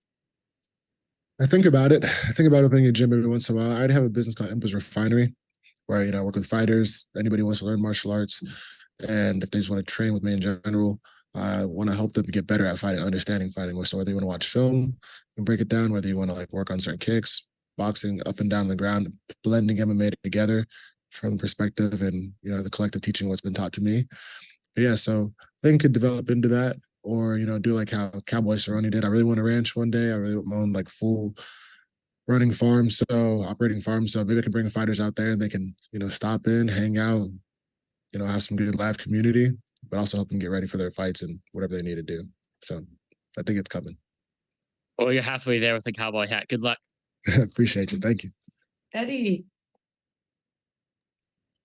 Hey, good morning, Impa. Eddie Law from Cage Side Press. Just a couple quick ones for you. First one, a lot of people, especially, you know, the betting community, I would say, are saying he clearly has the, you know, the grappling advantage to where you have the striking advantage. You're coming off submission win. What would you tell those people that are saying that if he takes you down, that's game? Man, they just don't know what they're talking about. They have to do their job, right? Like, it doesn't matter where the fight goes. Like, the fight's on the ground, I'll dominate. The guy's standing up, the fight's standing up, I'll dominate. It's an MMA fight, I'm here to fight. I'm not even here to fight, I'm here to go take him out, right? It's not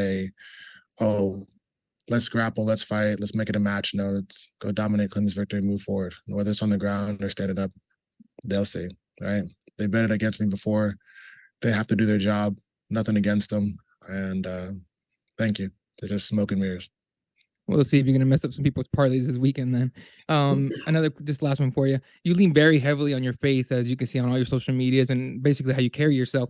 How much do you lean on that, specifically on fight week when you got to do, you got to talk to us, you got to do all kinds of, official stuff, and then the weight cut and everything. How heavy do you lean on your faith when it comes to that? And I lean on my faith in everything, right? Whether I made mistakes and fallen short, or I'm having the best days of my life. Fight week's a great week. It's probably my favorite week of the year, right? And I lean on it to stay focused, right? Because like y'all are doing your job too, and I appreciate you. Like even the people in the betting community, right? Like I got to bet against somebody. They bet against me, that's fine. But then somebody who bets on me makes great money, and maybe they change their family's life. So even the ones who pick wrong and pick against me, that's fine. And the ones who you're journalists, like that's why I like to dress up. It's not just a thing like I'm gonna come in here in sweats and a t-shirt. Like I want to respect what you're doing because it's your craft. So I just, my faith challenges me to be excellent. My faith challenges me to go dominate and allows me to stay focused when everything else is going on, because this is part of my job too. It doesn't bother me, like weight cut, like I signed up for this, and my faith will keep me in check. Never get too high, never get too low. Just focus on reflecting God the best that I can. All right, man. All the best for you. Best of luck. Have a good one. Thanks for having me. Marty. Hey, Impa, congrats on making your first PFL playoffs here. We spoke to Martin earlier, and he mentioned him being the more natural fighter at the weight class. Just a question here. How has your time at light heavyweight felt like in the cage? And has there ever been a point in a fight where you felt any significant strength difference? Fighting at light heavyweight's been going well. We can see it in the results of the fights for sure, right? And also just being in the cage, like I haven't felt where I've been outmatched in any position on the ground, standing up. If anything, it's just more home for me. To me, it's not about being the more natural fighter. Like natural is just based on like maybe genetically, okay, like you're born this way or this size and you're supposed to be there. But being the better fighter is where, I sit, right? That's what I stand on, and just trusting God in that. Like I think Martin, yeah, he is naturally more of a 205er. He's bigger frame, bigger body, all that stuff. But we're not like in a physique competition, right? You see guys with dad bods knocking people out, and you see guys with ripped up abs too, and all that stuff. To me, it's about being the better fighter that moment in that night. Doesn't take away from Martin. He's done well, good fighter, good man, and man, like I'll go claim this victory. But if I'm the better fighter, and yeah, you'll see. Like I think people can underestimate, see what they've done before, and they rely on that and what they've done in their past. But it's easy to say that until you fought the person. So see what happens when I get in there. Awesome. And I've been asking almost every fighter this question. If and when you win the $1 million, what would be the first thing that you buy? Oh man. The first thing I buy when I get that $1 million is going to be, for me, it'll be a motorcycle and a new shotgun. And for my parents, I want to send them on a trip somewhere to say thank you for everything. That's about it. Like wherever they want to go, they've done a lot for me. And last but certainly not least, we know the inspiration behind the fit. You're in San Antonio, Texas. Do you have plenty more of these fits ready for post-fight media? Oh, I got you. Be ready. Definitely have some more fits for you. The cowboy hat's probably not coming off. I'd shower with it if I could. Definitely. So yeah, once I claim this victory, you'll see me. I'll be clean and ready to go. Thank you, Impa, and good luck this Friday. Thanks for having me.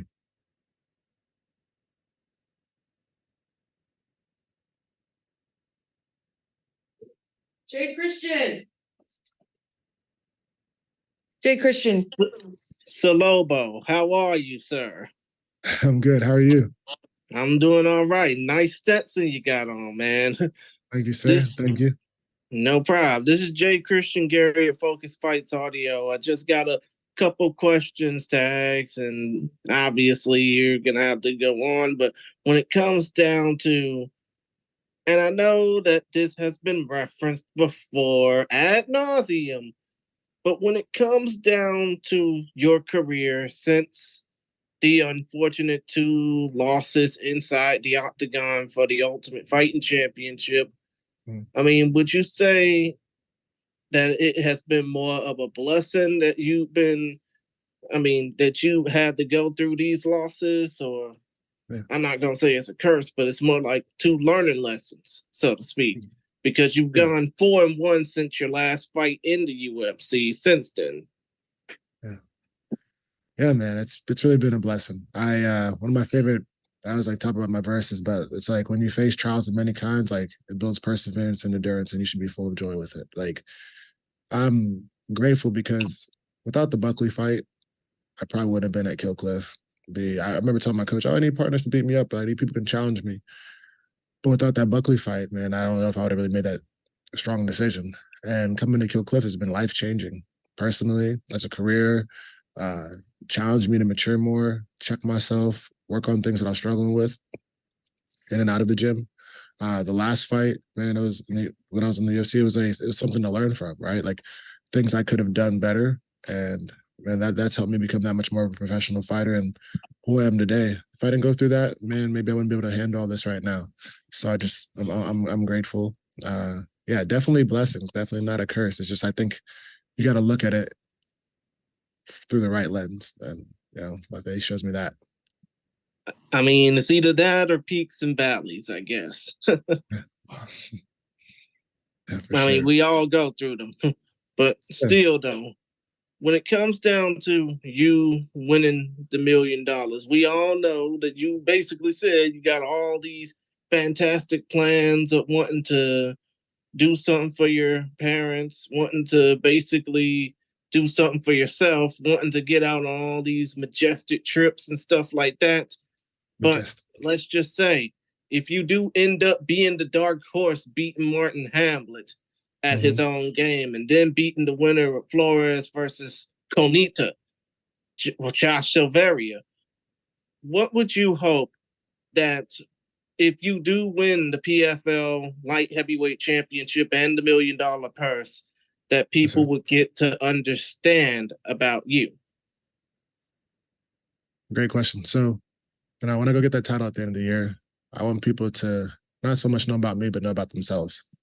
I want people to see like you could have like a crazy, crazy moment in your life where you think you lost everything. You're literally on your back in front of the whole world in whatever way that may be. You failed, you lost the business, you thought about killing yourself, you thought about ending it all, you're on drugs, you're whatever. Like the unimaginable has happened in your life.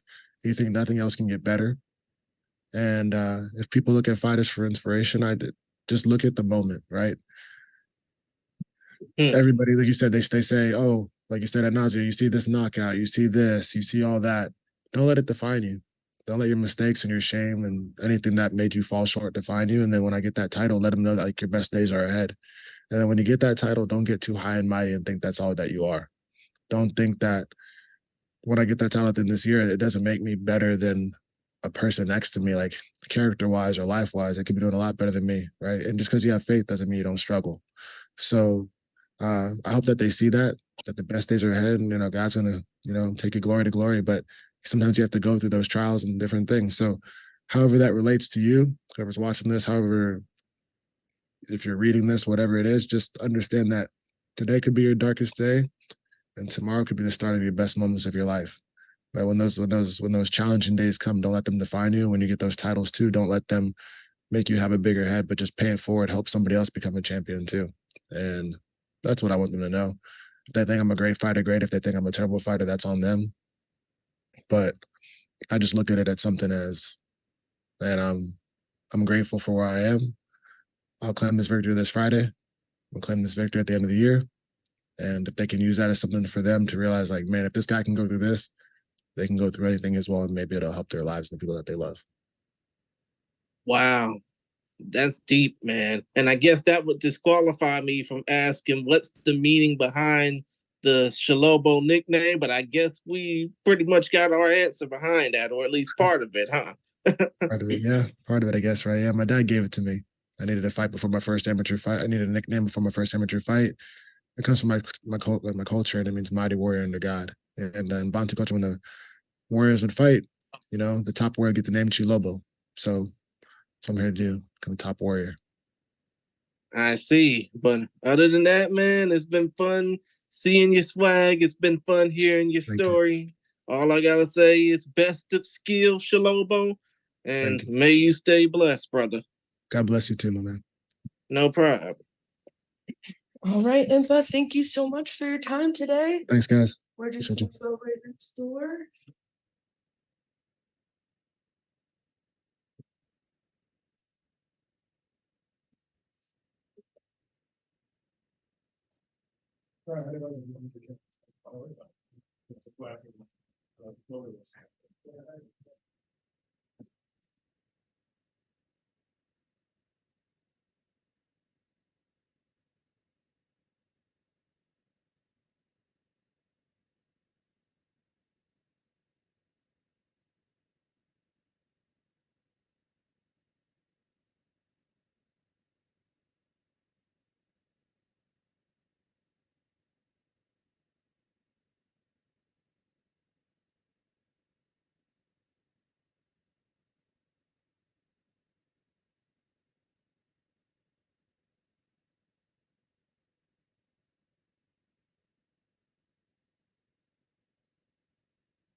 You're in here real fast. Oh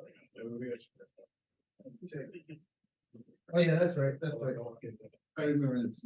Say that again. Y'all got the ring like this time. Y'all look. So every time I fight, I get better. And every time I show up to the PFL events, there's always a new added betterness. That's right. You guys prepare like we prepare. You get better every time. And I've gotten better with this microphone thing. So we all, by the time I win a championship, PFL will be the #1 organization, and I'll be a world champion and the #1 guy in the league. Yeah, of course. I'm always about the hard work and the people in the group. All right. Anik, please start us off. Bubba, Anik Subramanian, Fightbook MMA. First of all, congrats on a great victory last fight. Question for you. When you win the belt at featherweight this year, would you ever entertain moving up to lightweight to try and become a double champ? Yeah, I absolutely entertain that. I'm not sure that PFL has that type of system. We work on a tournament like style system. So we're all kind of in that tournament and we compete at different times, the weight classes, the 155ers and the 145ers don't usually fight on the same night. So, be a little bit difficult or a little bit different to try to map that out. But no, that's something I'd definitely be interested in.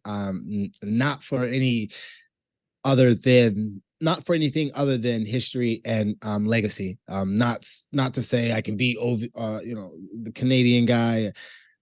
Olivier, I mess up on his name all the time, but he's an awesome guy. He's an awesome champion, and they got a lot of good fighters at 155. I would only do it just to make history and just to be in that upper echelon of fighters. Awesome. And Bubba, this is another playoffs for you. Is there anything different you did in training compared to last year, and any tweaks going into this playoffs, being your third fight in about 4 months?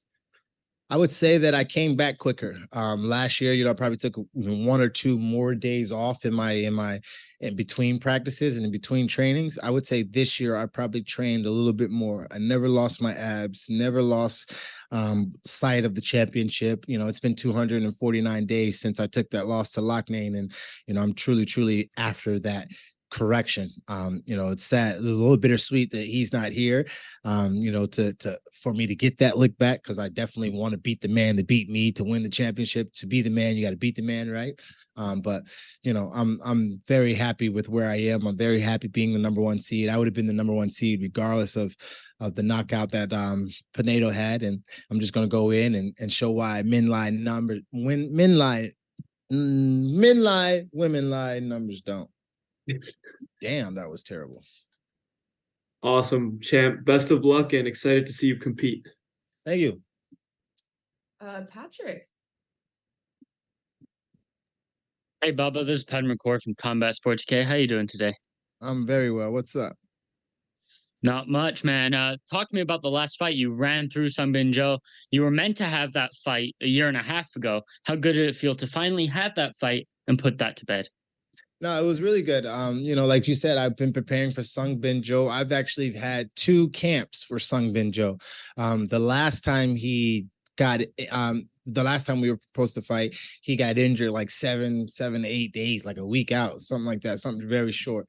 And I had to switch up and fight Kyle Boshiak. So the whole entire camp was all predicated to one, Sung Bin Jo, and then we switched it up. So it was good to get the victory. It was good to finally, have that man on my plate and then finally get to eat the plate, even though I've been, looking at it for a long time. So it was good. And I'm excited that we got out of there very quickly with no injuries. And the toughest part about that was probably the weight cut. But other than that, man, we're here to ready to go. And when it comes to this matchup, it's a familiar place, the PFL playoffs. Do you feel that's an advantage that you'll have over Jesus Pinedo? Absolutely. I'm playoff Jenkins. The only once I get to this point, I'm usually going to the finals, and that's just in my life. I made it to the semifinals, nationals, and different things, and usually I win. Last year was an outlier, and at this level, when you compete for so long, you eventually run into those outliers of things that never happened. Pinedo knocked out Locknane. It's never happened before. I haven't taken. I think I'm never taking back-to-back losses, so when you fight in the game long enough or something like that, like these type of things tend to happen. And a name you probably never wanted to hear again in Chris Wade. He got in on an alternate spot to the playoffs. Do you think there's a chance you guys meet in the final? Oh, I wanted to hear that name again. Trust me. Don't get it twisted. I wanted that. I wanted Karen Huntback to make it through Braga. I'm not sure if Karen's going to win against Braga, the alternate who wasn't supposed to be here because Sung Bin Jo allowed him in. But yeah, I think Braga is going to be the person I fight. But if Karen can get past Braga, I'm gonna destroy him for 15 minutes. For 25 minutes. There will be a period of time in there where you guys will see my dislike for Karen. And let me just ask now, what's the meaning behind the nickname in Karen? Do you know who a Karen is in America? Yes, Do you know? Of course. Yeah. Okay, well, what does Karen normally do when we name her Karen? She's tattletelling, she's speaking on this, speaking on that, and I mind her business. She's a Karen, right? Everybody knows these annoying little Karen. Chris, he cries about this. He bitches about that. It's inappropriate to do this. You can't do that. I heard Bubba didn't make weight. I want to see the film. I want to. He just always bitching and crying about something. Well, I don't like these guys. I don't think you're supposed to like these. Shut your bitch ass up, bro. Like, I don't know what he thought we were going to do when we got in a fight last year, but he's complaining about the grabbing of the gloves, complaining about an eye poke, complaining about a knee to this stir. Bro, it's a fight. This is the professional fight leagues. This is not badminton. This is not tic-tac-toe. If I get you in the elevator, I'm going to slap the shit out you, say something wrong to me. I'm a fighter. I don't know what you are, but I'm a real fighter. I'm a real warrior. You can't just act like these emotions don't exist. I will slap the shit out you. You put my name in your mouth. And last one from me. How would winning the $1 million change your life? It would make me established. There's things that I want to do as a brand, as a businessman, as a father. It would make me established. There's some people in my circle that I truly need to revive with financially. They've been there with their heart and their tears and their efforts. And there are so many people in my circle that just need a little breathing room to be who they're supposed to be. And I keep people like that around me because I know that we can get to those places where they can just get that missing piece. I can inspire them to get that missing moment. And once they reach that moment, they can go off to be who they're supposed to be. And I'm here for anyone and everyone striving to be who they're supposed to be. Love the energy, man. Good luck. Thank you, boss. Appreciate it. Jay Christian.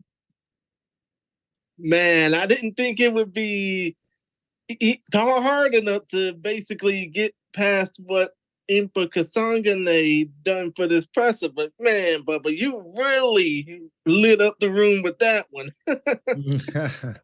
I tend to do that when I come in the room. I got a light inside me. Yeah, I bet you do. And that dog inside of you. But still, though. Focus Fights Audio, Jay Christian Gary. Just wanted to ask a couple of questions, but I'm not laughing my rear end off too much. But still, though, you basically are saying how much you want to beat up on Chris Wade, the Long Island Killer.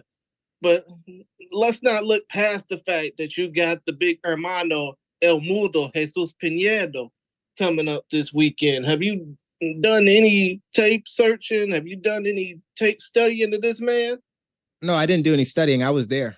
I've been there for his last two fights. I didn't need to study him. I was in the building when he lost to Braga, even though I thought he beat him. I was in the building when he need lock name. He's a warrior and he's a fighter. He's got some type of Peruvian, Spanish machismo that drives him. That's what he's inspired by. He's a real fighter. He's a real warrior. With that being said, I'm gonna beat the shit out of him. I'm gonna beat the brakes out of him. He's not smart enough to deal with a man like me. He's not experienced enough in the craft of just grinding it out. He'd not been in the PFL long enough. I've had my every year I put a letter on that belt, and I'm almost damn near close to writing my whole name out. And this year, as I am the #1 seed, I will prove why I am that, and I will run through not only Pinedo but the competition. I see. I mean, we can quote you on that, can't we? Absolutely. Everything I'm saying is quotable. Everything I tweet is tweetable. Everything I speak is respeakable. Indeed. Now, about the other side of the bracket, ignoring Chris Wade for a bit, would you basically say that a fight between you and Gabriel Alves Braga be the more interesting fight of the two? Let's just say if Braga runs through Wade. I don't think it being, I think the best fight for PFL, for TV, for everyone, for my finances, for everything would be Karen. But Braga, man, I got so much respect for Braga and his family. I love the combination of him and his father. You know, me having sons, me being the father that I am.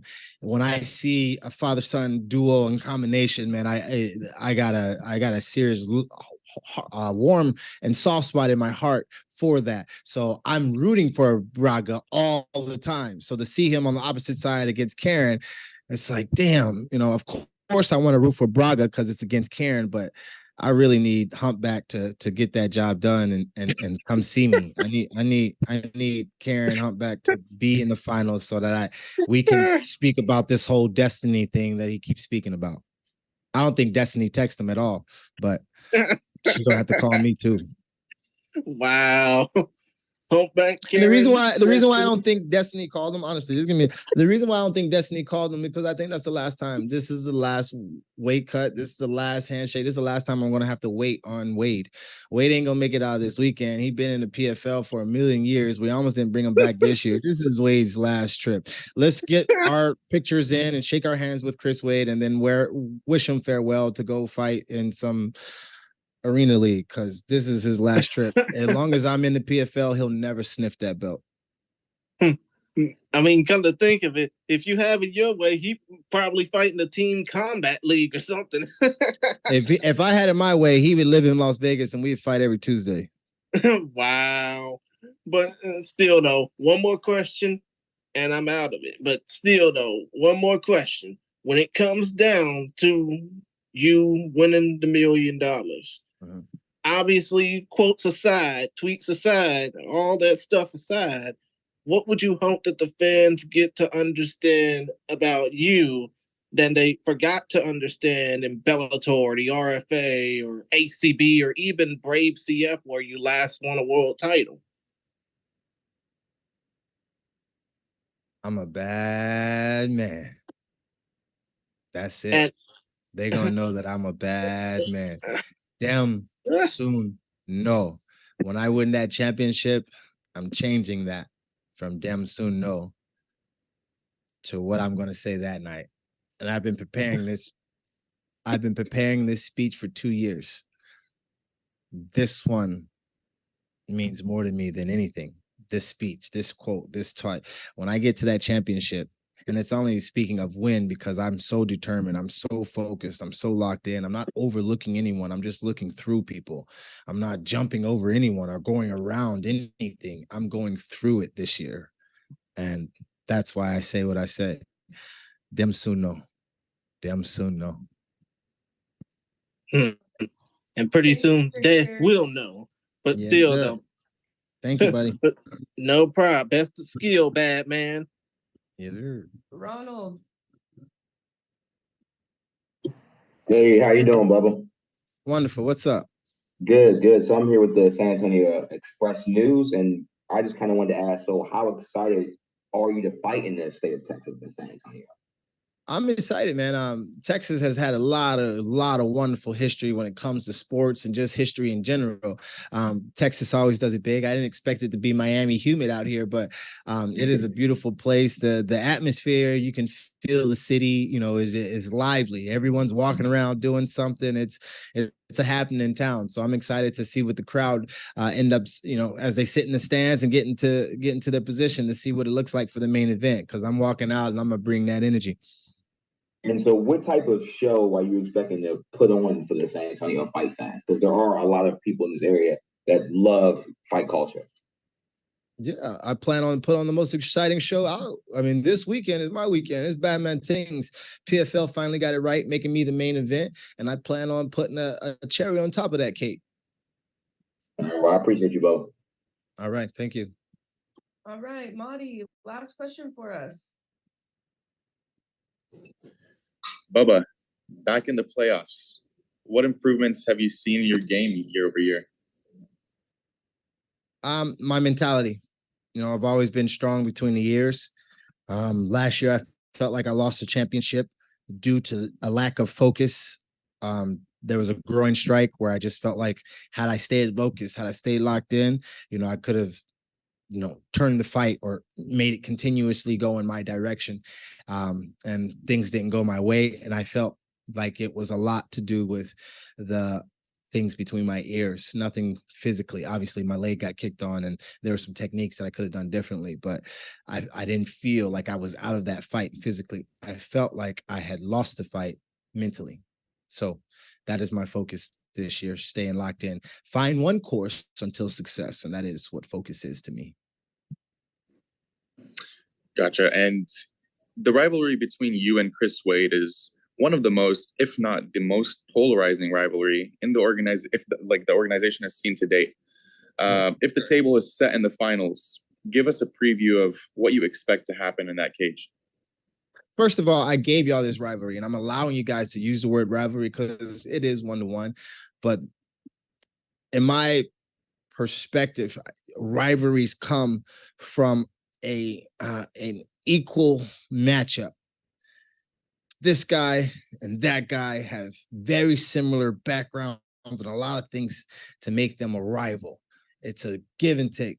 The only reason why I do not feel like I am a rival of Karen, Humpback, Wade, whatever his name is because I don't feel like he is on my level. Truly, oh, well, he beat you. Bro, when I tell y'all I was going through the most you could possibly go through as a father, husband, and a man, and quarantine, and then having to fight him literally on 3 weeks, I basically just cut weight. I did not train. I did not practice. I did not strategize. I cut weight to fight weight to make weight. That is the only working out that I did to fight Chris Wade the first time. I was planning on having a great time in Miami.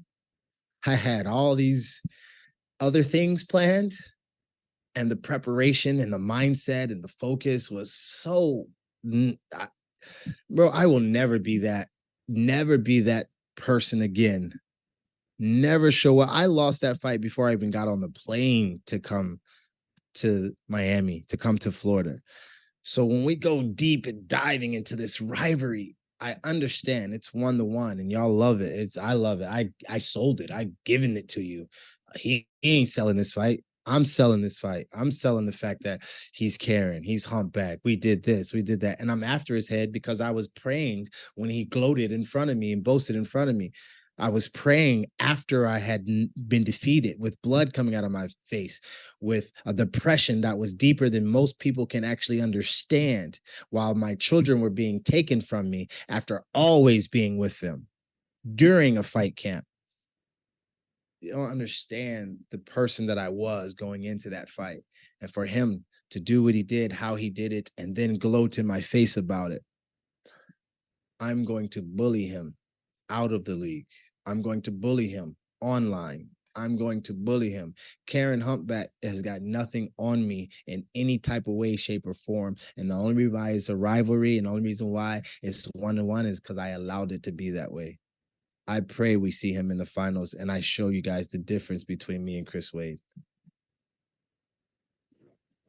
That right there is inspirational to anyone that hears it. What is the first thing you would buy with $1 million if and when you win the belt? I've been asking all the fighters this.